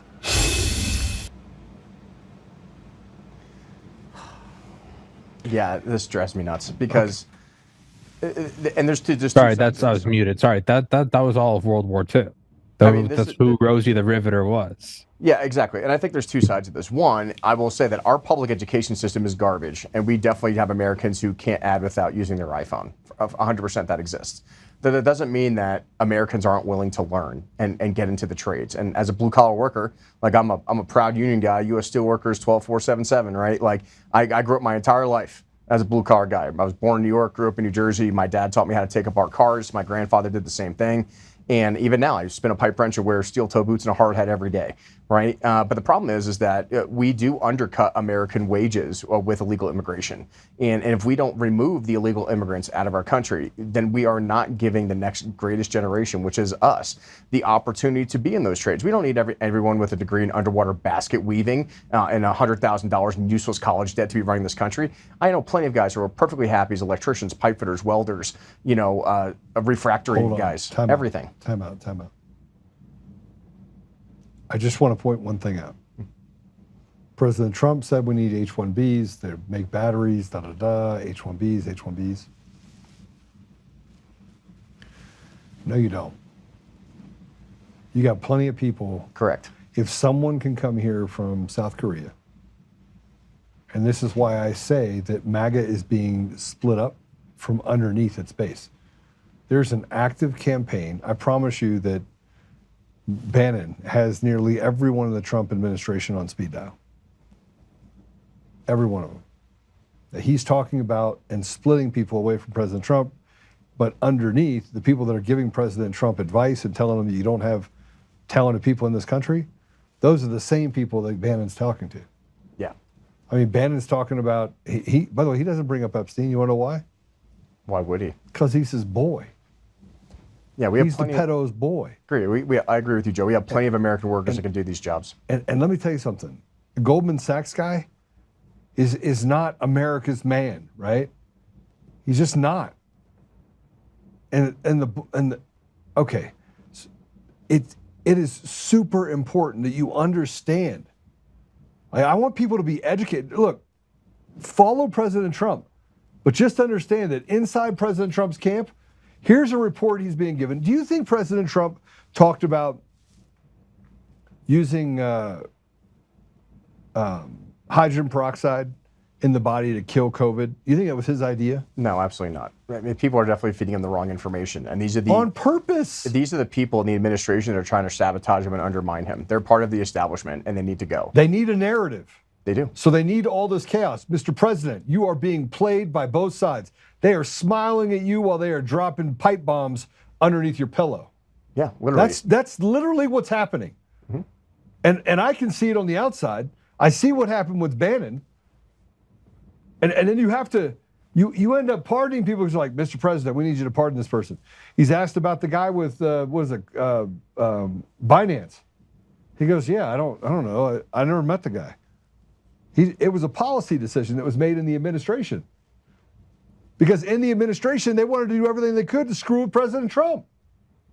Look, I don't have to be the smartest guy in the room to understand this. But here's, Marjorie Taylor Greene, the day after President Trump was on Ingram, the day after, put it up. This is a bill to end the mass replacement of American workers by aggressively phasing out the H-1B program. I introduced a bill to end mass replacement of American workers by aggressively phasing out the H-1B program.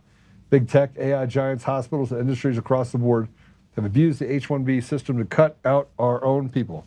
Americans are the most talented people in the world, and I have full faith in the American people. I serve Americans only, and I will always put Americans first. My bill eliminates the corrupt H-1B program and puts Americans first, again, in tech, healthcare, engineering, manufacturing, and every industry that keeps the country running. If we want next generation, we have to be American dream. We must stop replacing them and start investing in them. 100%. And I know MTG. I met her. I've hung out with her. She's an amazing woman. She said some things in the past that I might have disagreed with, but this is something that I unequivocally agree with. America first, American workers first, American citizens first. It doesn't make any sense. I understand that there's a lot of companies that don't want to spend the extra money to invest in American workers. Listen, we have a bigger problem. And I, as a guy that runs businesses, I can tell you what the problem is. Regulations and taxes 100%. on the businesses in their country are draconian. Mm-hmm. It is nearly impossible. And while they sit there and they attack businesses and say, you make too much money. Look, I talk to businesses all the time. Nobody's making too much money. Nobody's making any money. Yeah. It's just not happening. Yeah. If you squeak by and make 50 grand on a $5 million investment, you're like, oh, I did a good job. Yeah, it's ridiculous. And people are trying to find ways around it all the time. And the H-1B process is a way that they can actually just skirt margin. Yep. The government is taking too much meat off the bone. And if I'm wrong, then why in the world is Social Security now called an entitlement? A woman that's put that money in there for 30 years, dies at 65. 40 years, dies at 65. Never got to take any of her Social Security. Nope. Puts all that money into there, and the money just goes, it evaporates.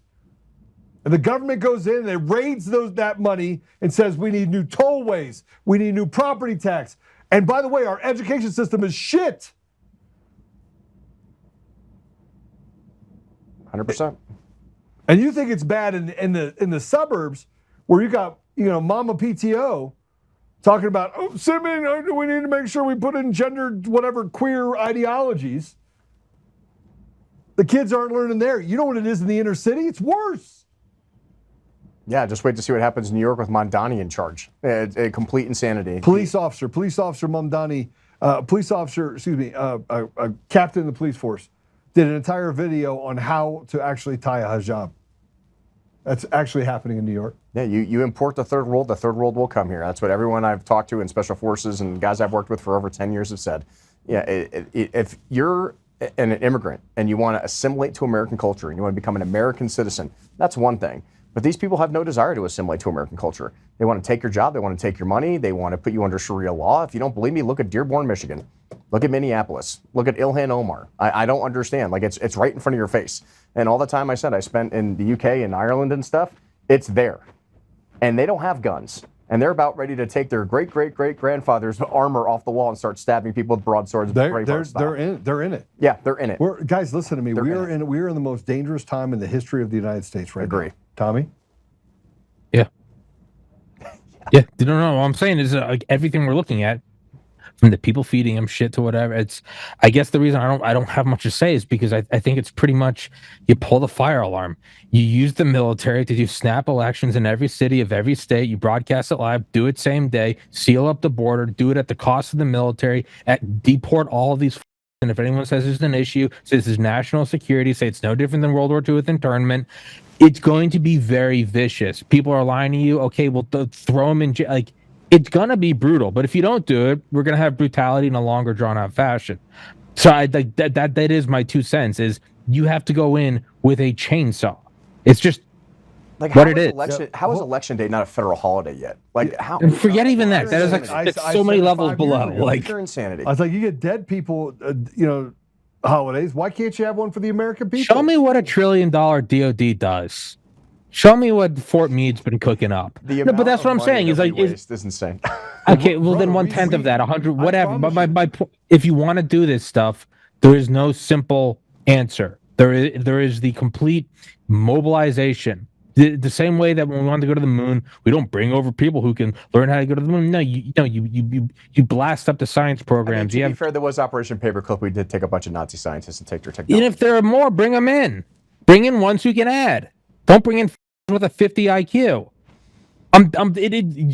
You prove my point. Well, I mean, yes, what we did in World War II worked. Fateh, I think that was his name. The reason he lost the mayoral election up in Minneapolis was because there's tribal warfare going on between the Somalis in that city. Yeah, there is. So it's because he has a 62 IQ and he probably has an iodine deficiency. I don't care. Paperclip, yes, that proves my. Go back to World War II and treat it like a war, because if you don't, you're going to have World War III. It's not a fun answer. I hate it. Well, there is nothing else to do but take the chainsaw with the flamethrower. It's just what it is. I mean, listen to this for a second.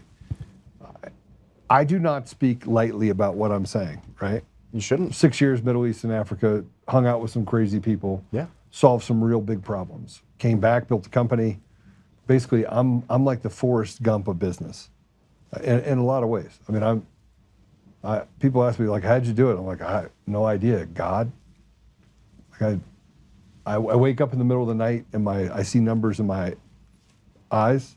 Happened to me the other night. But like when I have to solve a problem, I close my eyes like right now, and I see numbers. So I know that I'm working the problem, and I still can't figure it out. This is one of those problems when I start thinking about it, I still can't figure it all the way out. But I know that President Trump, was out with Lindsey Graham playing golf. They're keeping people in front of him that are giving him narratives. And it basically is an op. They're running an op. Psychological operations 101, inside of, and President Trump can see it. He just doesn't know to which side is he on. He did this. He put out this truth. He says, I'm withdrawing my support for Marjorie Taylor Greene. I'm withdrawing my support and endorsement of Congresswoman Marjorie Taylor Greene of the great state of Georgia over the past few weeks, despite my creating record achievements for our country, including a total and complete victory on the shutdown, closed borders, low taxes, no men and women's sports, or transgender for everyone, ending DEI, stopping Biden's record-setting inflation, biggest regulation cuts in history, stopping 8 wars, rebuilding our military, respected by every country in the world as opposed to just being laughingstock we were just 12 months ago, having trillions of dollars record-setting invested in the U.S. and having created the hottest country anywhere in the world, but being a dead country just 12 months ago, and so much more. All I see is wacky Marjorie, do is complain. It seems that it all begins when I sent her a poll stating she should not run for senator or governor. She was at 12% and didn't have a chance unless, of course, she had my endorsement, which she wasn't about to get. She has told many people that she is upset that I don't return her phone calls anymore, but with 219 congresswomen and men, 53 U.S. senators, 24 cabinet members in almost 200 countries, and an otherwise normal life to lead.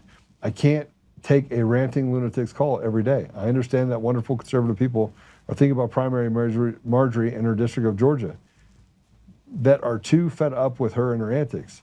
And if the right person runs, they will have my complete and unyielding support. She's gone far left and even doing The View with their low IQ Republican-hating anchors. Thank you for your attention to this matter. Make America great again. We are focusing on the wrong things. Hell yes, we are. I mean, why are we not primarying Ilhan Omar? Like, let's bring in some importance to some people that are really causing a problem in our government. Listen, we're wasting efforts on people that actually support an America First agenda, and that's absolutely insane to me. But I mean, and let me just say this, Mr. President, and I think this is super important. And I'm just so we're clear, I want to make sure that I'm very clear on this. Supporting you and your agendas during Make America Great Again and running for a third term, winning a third term, it was too big to fail. We've seen what the radical left is doing. We've seen what they're trying to usher in. We see it. But this is beer goggles.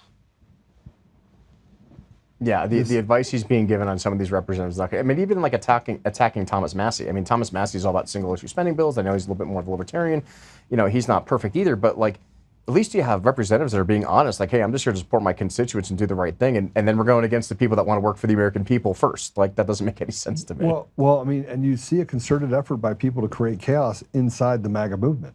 Yeah. And President Trump is being fed all these things. Marjorie Taylor Greene was never against President Trump. No, ever. No.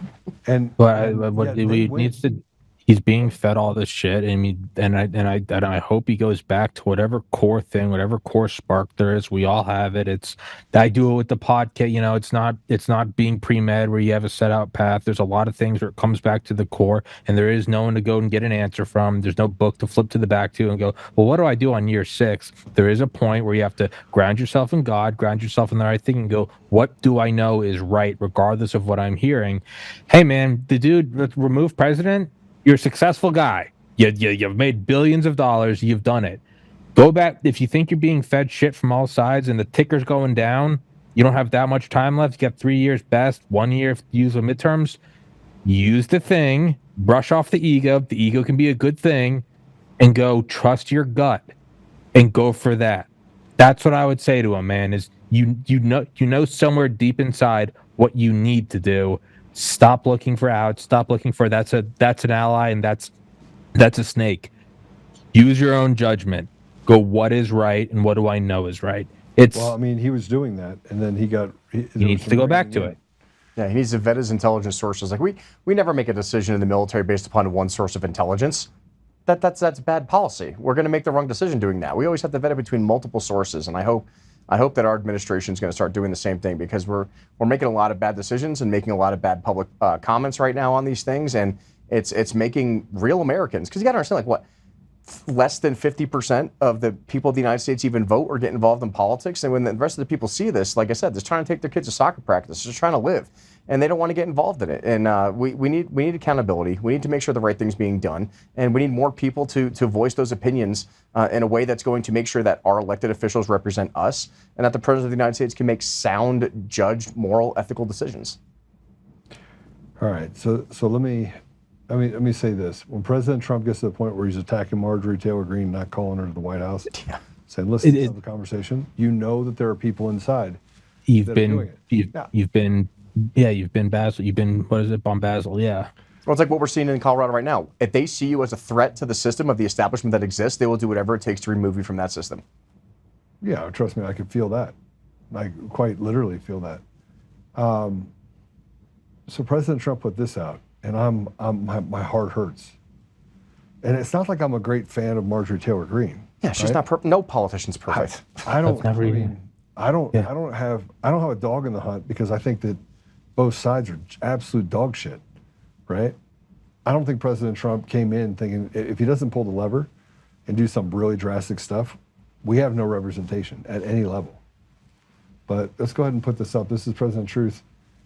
Man, this is the stuff that, so wacky Marjorie traitor Brown, remember Green turned to Brown where there was rot involved, is working overtime to try and betray herself as a victim, when in actuality she is a cause for all her own problems. The fact is nobody cares about this traitor to our country. Remember that thing that President Trump said never do? It's big comments saying calling somebody a traitor. Oh man. That And means something. we don't call the people that are traitors. Yeah, traitors. words mean things. We say that in the intelligence world a lot. Words mean things. I mean, and when you say that, that's interesting. Yeah, so there's a couple outcomes. Either Trump is compromised in doing this Okay, that's one of the possibilities. The other is that he's being fed shit from snakes from all ankles. Okay, at which point you need to dig your feet in and be an adult. Or 3, he's too stupid to realize he's being fed this shit, which I don't believe. So it's the middle one. If I don't believe he's compromised, I don't believe he's too stupid to know what he's doing. It's the middle one. He hasn't yet decided that, hey man, there's 3 seconds left. Are you taking the 3-pointer or not? Like, it sucks. I wish you weren't here. You're here. What are you gonna do? And it's very easy for me to say this in my cozy apartment. I'm not the president with the world on my shoulders, and God knows what many nuclear arsenals are on the borders of whatever. But hey, dude, if there's anyone that can do it, if there's anyone that's bigger than the office, it's Trump. I'm like trying to kiss his ass. Hey man, if there's somebody that can do this Tom Brady shit, it's you. Yeah. Well, I think he can, but this is Marjorie Taylor Greene. This is crazy. And by the way, I don't think anything about the Epstein list is going to indict President Trump. But you're seeing the wheels come off the bus, and MAGA's getting ripped to pieces. Yep. It's losing its identity, and the left is. It's almost a non-contention in this upcoming election. Like, people think like Trump endorsements are going to help. They're not going to help anywhere in most of these states. Yeah, they're just not. Let's go ahead and play it. I stood with President Trump when virtually no one else did. Campaigned all over the country, spent millions of my own dollars helping him get elected. And I think that's incredibly important. And I do support him and his administration. And I support them in delivering the campaign promises we made to the American people. His remarks, of course, have been hurtful. However, I have something in my heart that I think is incredibly important for our country, and that is to end the toxic fighting in politics. And this has been going on for years, and it has divided our country, split up friends and families, neighbors, and it's not solving our problems. The most hurtful thing he said, which is absolutely untrue, is he called me a traitor, and that is so extremely wrong. And those are the types of words used that can radicalize people against me and put my life in danger. What do you think happened? What do you think is the reason?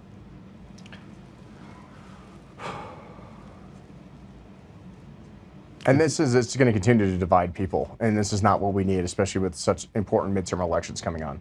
You know, we're gonna put all our focus on these things. We're gonna start now calling people in our own party traitors and whatever else. And like I said, we definitely need to clean house. Like I said, especially in the state of Colorado, like, we need to replace some people. But when you have representatives like MTG, who's doing the work and doing the job and representing your people, those are not the people we need to. I don't think anybody right now. I mean, Marjorie Taylor Greene would at least show up and make sure there was a vote.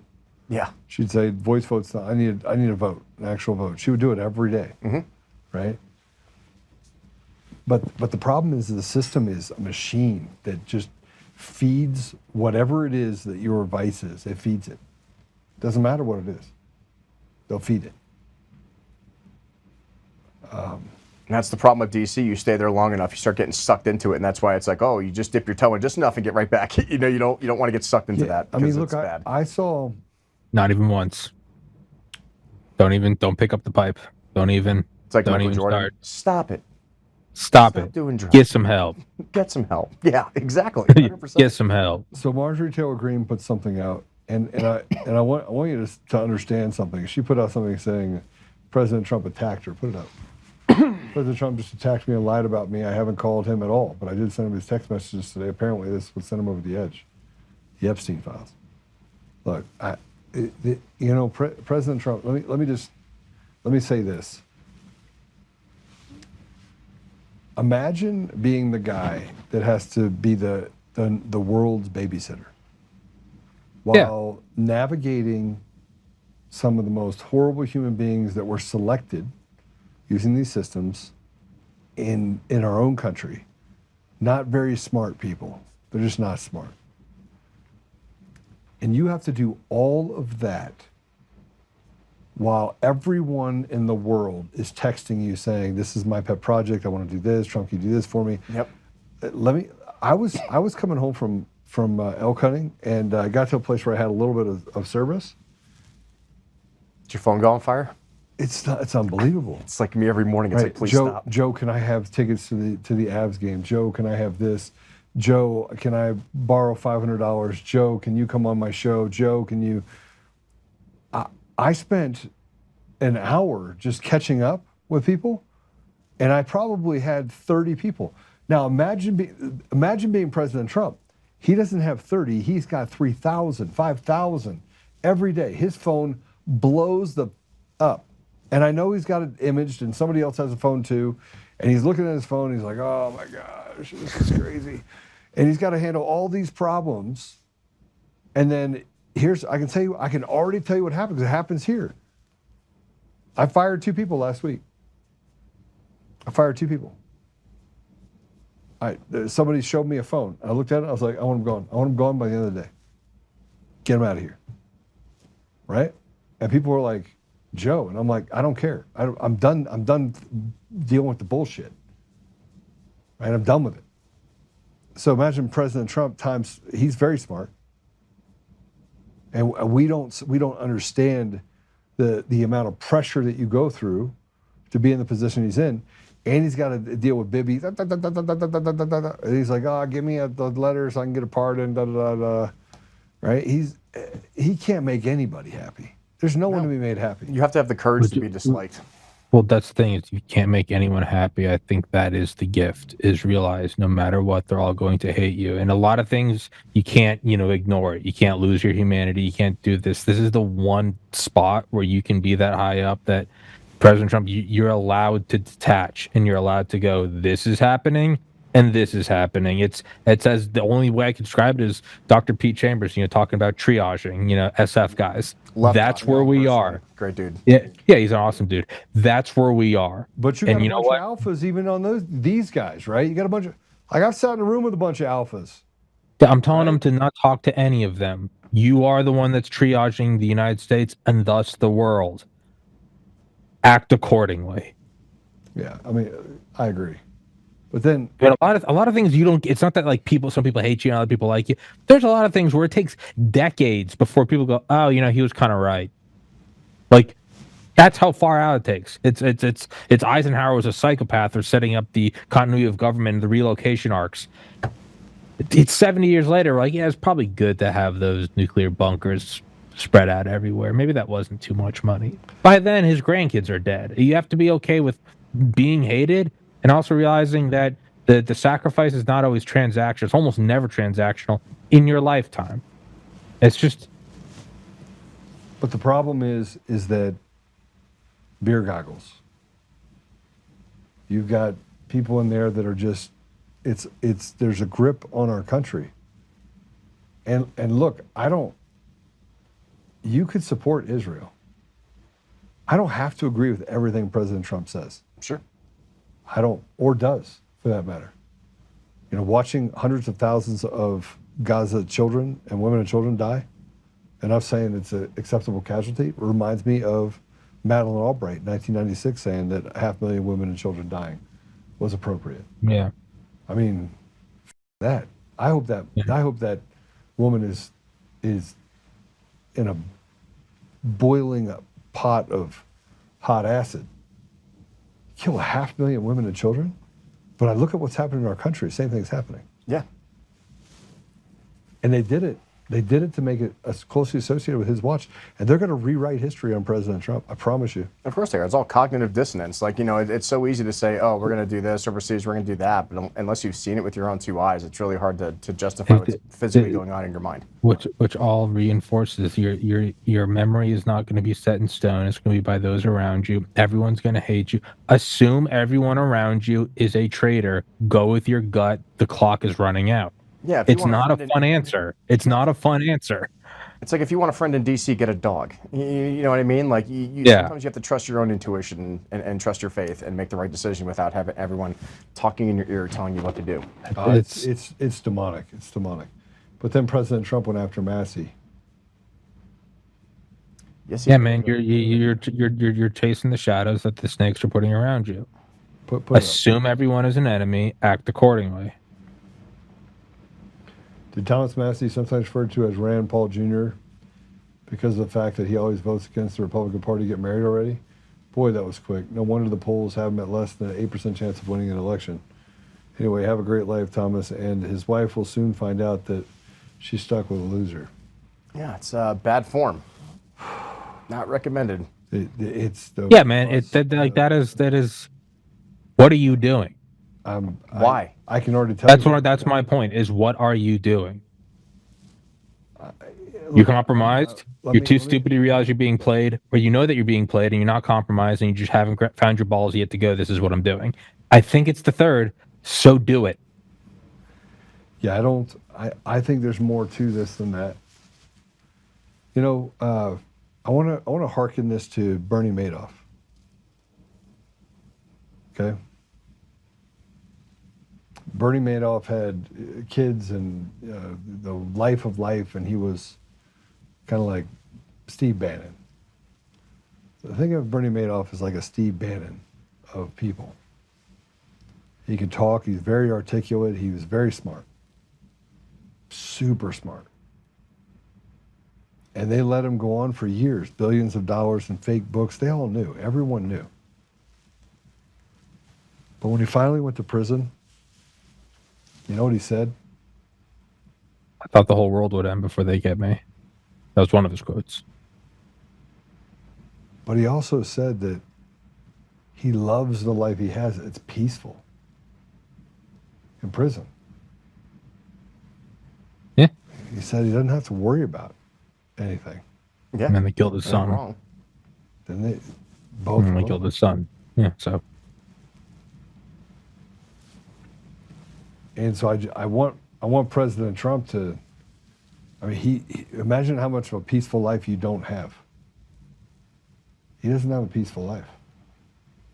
And he can't get it back. All the more reason to do the thing, Rip man. the Band-Aid off and do the right thing. Do the thing. And he said what he said on Air Force One like a month ago. I've never heard him say it before. I'm actually nervous about heaven. The fact that came out, that's the tip of the iceberg. For him to say something anywhere remotely that vulnerable tells me that's something on his mind. President, lean into that, man. Lean into that. Find the anchor in God, all right? Lean into that. Sorry, I'll stop blurting out. I've made my point very clear that I want Trump to, use the military. I'll shut up. No, I mean, listen, I think we all agree. Yeah. Adam agrees because he's still in the military, so he's like, yes. Yeah, I'm all for the National Guard. Like I said, there's the posse comitatus thing, and there's regulations and stuff, but we can do it the right way. I'm not asking you to verbally endorse what I'm saying. You have a lot more responsibilities than me. Yeah. Nor am I going to. Yeah, exactly. I'm just telling you that there's a process and procedure. Yeah, and do it the right, moral, ethical way. So President Trump put that out, and right after President Trump put that out, Laura Loomer.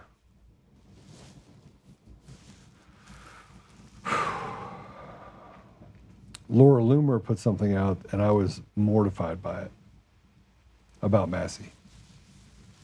You don't have to agree with Massey. But to go along to get along with the Republican Party, when the people at the top have done some really horrible things, it flies in the face of common decency.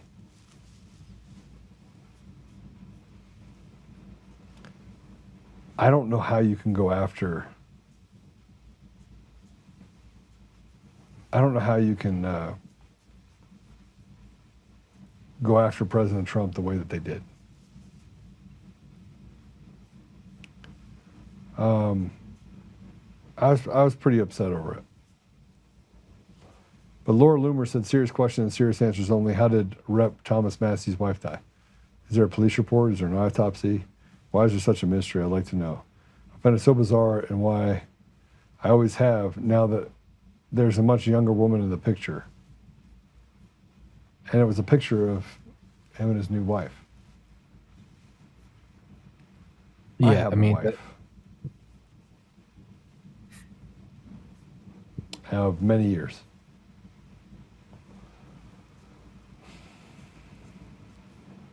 And I'm going to say that this is what I wrote. We don't have to put it up. This is disgusting. Massey was married to his wife for decades. It was his high school sweetheart. He does not owe you or anyone an explanation, and the fact that you would weaponize this is disgraceful. We have lost the ability to have humanity. Disagree with someone and go after his dead wife. Got it. I did not wait long enough to get remarried. He did not mourn the right way. He did not. The narratives are astonishingly what I would expect from people who lack courage and character. Pathetic. Do better, Laura. The next day, and people basically told me to shut the F up. And I bring this up because, look, I'm the first one to fight. Yeah. I like to fight.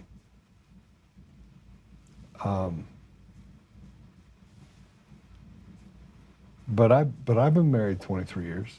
It's been ups and downs. I know what it takes. If I were to lose my wife, it would devastate me. He got remarried after 16 months. She died 16 months ago. She had been sick for quite some time before then. So there's a shutting down period that I could imagine that you went through. Sure. But the fact and several kids, right? Yes, and all of it, everything in his life is he's just he has his tree is good. But right after she did that, I forget what the guy's name is. Man, I was pissed. Oh, Brendan Dilley. You know who Brendan Dilley is? No. You go, isn't it weird that Thomas Massey has a new wife and a new one, and that knew his dead wife for years before she died? Now his much younger wife tends to be his dead wife's animals. Now his much younger wife tends to his dead wife's animals as if they were her own, and sleeps in her bed, etc. She only died 16 months ago, and after 30 years of marriage. That was actually said on social media. Yeah, man, these people are demons. They're demons from hell. This is our side. Yeah. Attacking Massey. Know them by their fruits. Throw them out. They're not on your side. This is a blessing. Be grateful that God's showing you who they are. I mean, God tells us, you know. You know them by their fruits. Yeah, and I'm going to put you against your mother, brother against brother, father against son, and you know, I will kill you. They will kill you in my name. You know, I mean, this is what we are to expect. So, and I know we're running out of time because I got to go. I got to go help my friend get a gun. So I said this to Dilly, though, by the way. I said, between you and Loomer. By the way, the more stuff that I have on Bannon, it's unbelievable. Like the more stuff, it's unbelievable. By people that work for him. I was going to go through the whole thing, but I felt like I'd save you guys that. I'll do my own show on it. That way I don't have to bring other people into my mess. I said, LOL, between you and Loomer, I think you have the relationship world completely mastered. Right? I mean, how many failed relationships? How many bodies in the wake of your two shining examples of success? I'm sure you got it all figured out. First, is none of your business. Second, there is no perfect time to move on after you lose the love of your life. But neither you nor Loomer would know anything about that. It's disgusting that you would use this as your beat stick, and the only reason you do it is to hurt the man you disagree with, or more specifically, the man that establishment disagrees with. You just carry their water. Congrats, you carried it well. Hope the bag of shekels was worth it. But what do I know? Between the lot of influencers, you all have accomplished all of jack shit. But do attack a man with a 30-year marriage, children are impeccable, and like it or not, a man who will stand for what he believes. Without worry of the consequences, yeah, he's our problem for sure. 100%. Thomas Massey's one of the good ones, you know, and the fact that people are attacking him when he's the guy out there trying to fight for the American people and he actually cares about the people in his district. You know, I can't say that for many representatives. I can't say that for many representatives that go back to their home and actually shake hands and have coffee with their local people and actually show them that they care. And that's why they keep reelecting him. So, yeah, he might lose a so-called endorsement. Yeah, might somebody primary him. But that should be a notice to people who are running for office now, is that if you actually go out and build those relationships and show people that you actually care, I mean, you just need those votes, right? Yeah, the money machines will come after you and everything else, but then there's the flip side of that. We have most representatives who don't go out in district, or they get heckled all the time. They can't even get into any meeting without being shut down, and they just rely on big donors. So which one of those candidates do you want to be? Which one of those representatives do you want to be? You want to be the man or the woman of the people that actually respect and continue to get reelected for the right reasons, or do you want to be beholden to big corporate donors that control the system? And, you know, I would pick the first one. Yeah, I mean, look, we never want to become the very thing that we're fighting against. Pray, stand, speak, act. The 4 things that I've been telling people to do for years. Pray first, stand up, speak truth, and always act. It's all biblical. Absolutely. Right? And so I got to go because I told him I'd be there, but I want you guys to know a couple of things. First of all, Adam, thanks for joining me. I really appreciate it. No, Thank absolutely. you very much. Thank you for letting me come on. And how do people follow you? Yeah, so Instagram's my biggest one. It's adam.DeRito2010. Same thing on Twitter. It's just Adam DeRito. TikTok and Facebook and everything else. YouTube as well. I did the Tuxes and Tomahawks podcast, Dark Saber podcast for the Air Force Academy kids I'm trying to save.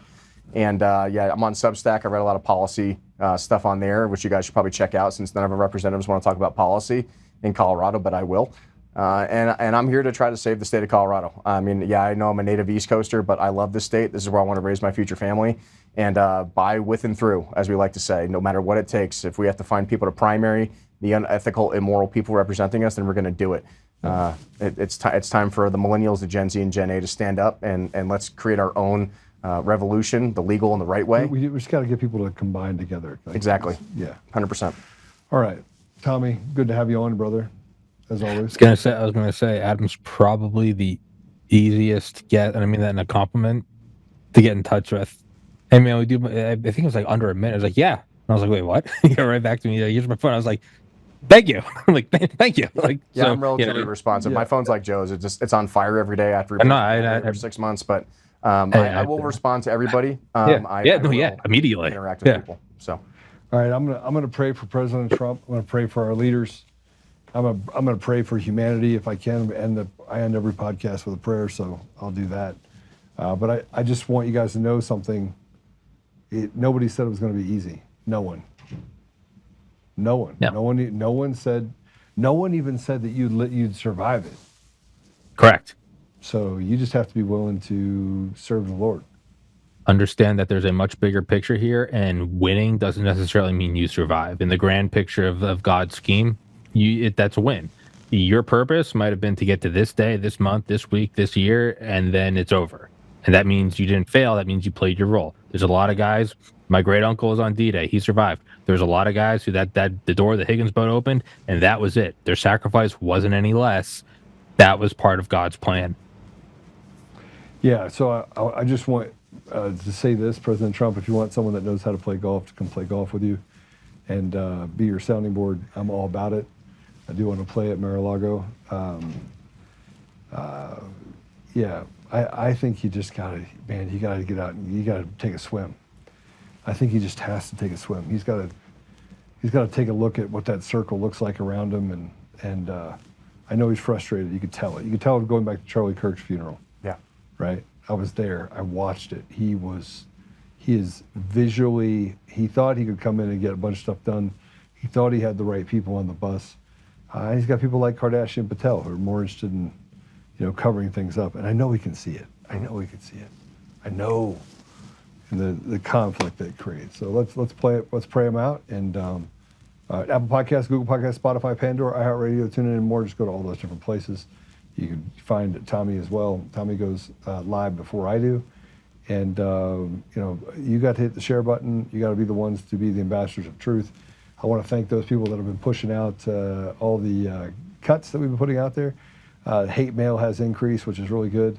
I know Spotify took down an extra 415 episodes. Sorry, can't do anything about it. I'm just going to continue to fight there. Let's see what else we got in the comments. Thank you, Joe. You need to tell Tommy we did not go to the moon. Tommy, we did not go to the moon. I apologize. Yeah. If you think we did, we didn't. We did not go to the moon. Sorry. Yeah, other than that, I love type of humor. Me too. Chris, I hope your job started well. Hopefully everything's good. All right, let's pray. Father God, thank you. Man, thank you for the time that we've had with Adam, with Tommy. Thank you for the peace that you put in my life, Father. I just have to say thank you. It is just amazing what you've done. You've exposed all this evil to the people. I truly believe that it was going to sweep in, and that some of the things that we've experienced have been able to wake up more people. And yet we sit here just wondering why it has not yet been solved. And I guess that's the lesson, is that everything happens in your time. Father, we see the conflicts that are created and the people that are involved in self-indulgences and serving themselves while abandoning the American people. We know that there's a lot of people that are telling President Trump a lot of things. But Father, I would just ask that you lift the burden off of President Trump. You let his eyes be able to see and his ears be able to hear. I would ask you, Father, that you would give him the discernment that is necessary in order to take us to a better place.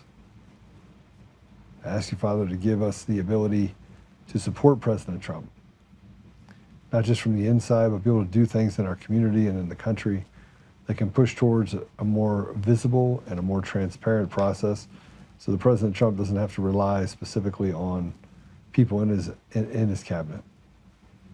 And we know that he's not going to get things right all the time. And I don't even think that, even if I disagree with him, there are times that he's been right. He's right more times than he's not. Father, I would just ask you that you would give him the ability to see the outcome, to be a seer of things to happen in the future, and to do things that are necessary in order to save our nation, to save his family's life in the future, and to save us from this evil that has consumed our communities and our country and the world. I ask these things, Father. We love you. In the name of Jesus Christ, amen. Amen. Amen. All right. I will see you guys later. Have a great Monday. Adam, thanks for coming on, brother. Lots going on. Bill Owens, bad guy. Kirkmeyer, do not vote for her. Do not vote for you. And if you're in Colorado, get groups together. I'll come talk to groups. Adam will come talk to groups. Get involved. We're gonna get a bunch of groups together. We've got we've got some fire people that used to amazing people. We got Ed Hartfield. Mm-hmm. He's a stud. Matt Arnold, which I haven't seen out in a while. He's kind of what's he doing? He's relatively kind of new to the scene, but yeah, the people are getting out and doing things. And before that, Joe, I want to give you the first copy of my book. All right, thank you. You're the only one who has a copy of that, but I wanted you to have that, and thanks for everything that you do. I'll read this. I'll make sure I read this in the next couple of weeks. So thank you. Appreciate that. Right. Thanks. God bless you, brother. God bless you too. All right. We'll see you guys later. Take care. See you, Tommy. Be good. Thank you so much. Yep. Adam, nice to meet you, sir. All right, Anytime. guys, take it easy. Yep, peace.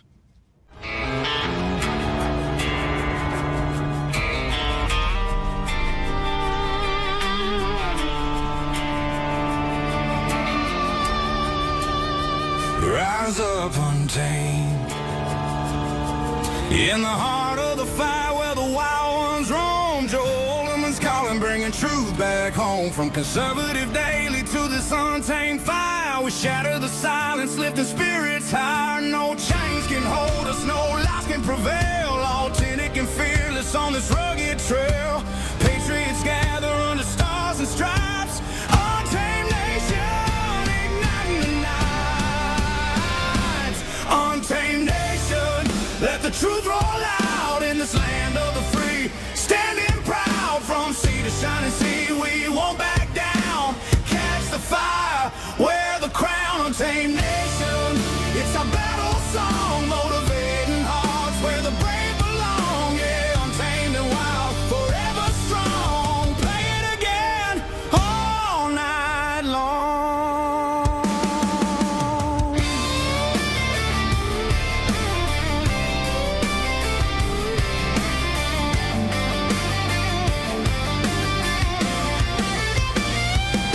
Break the mold, chase the real.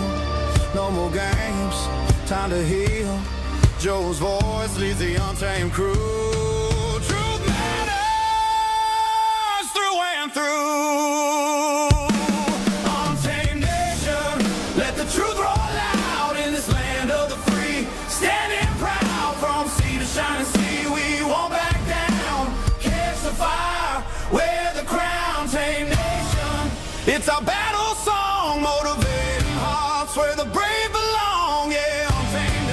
forever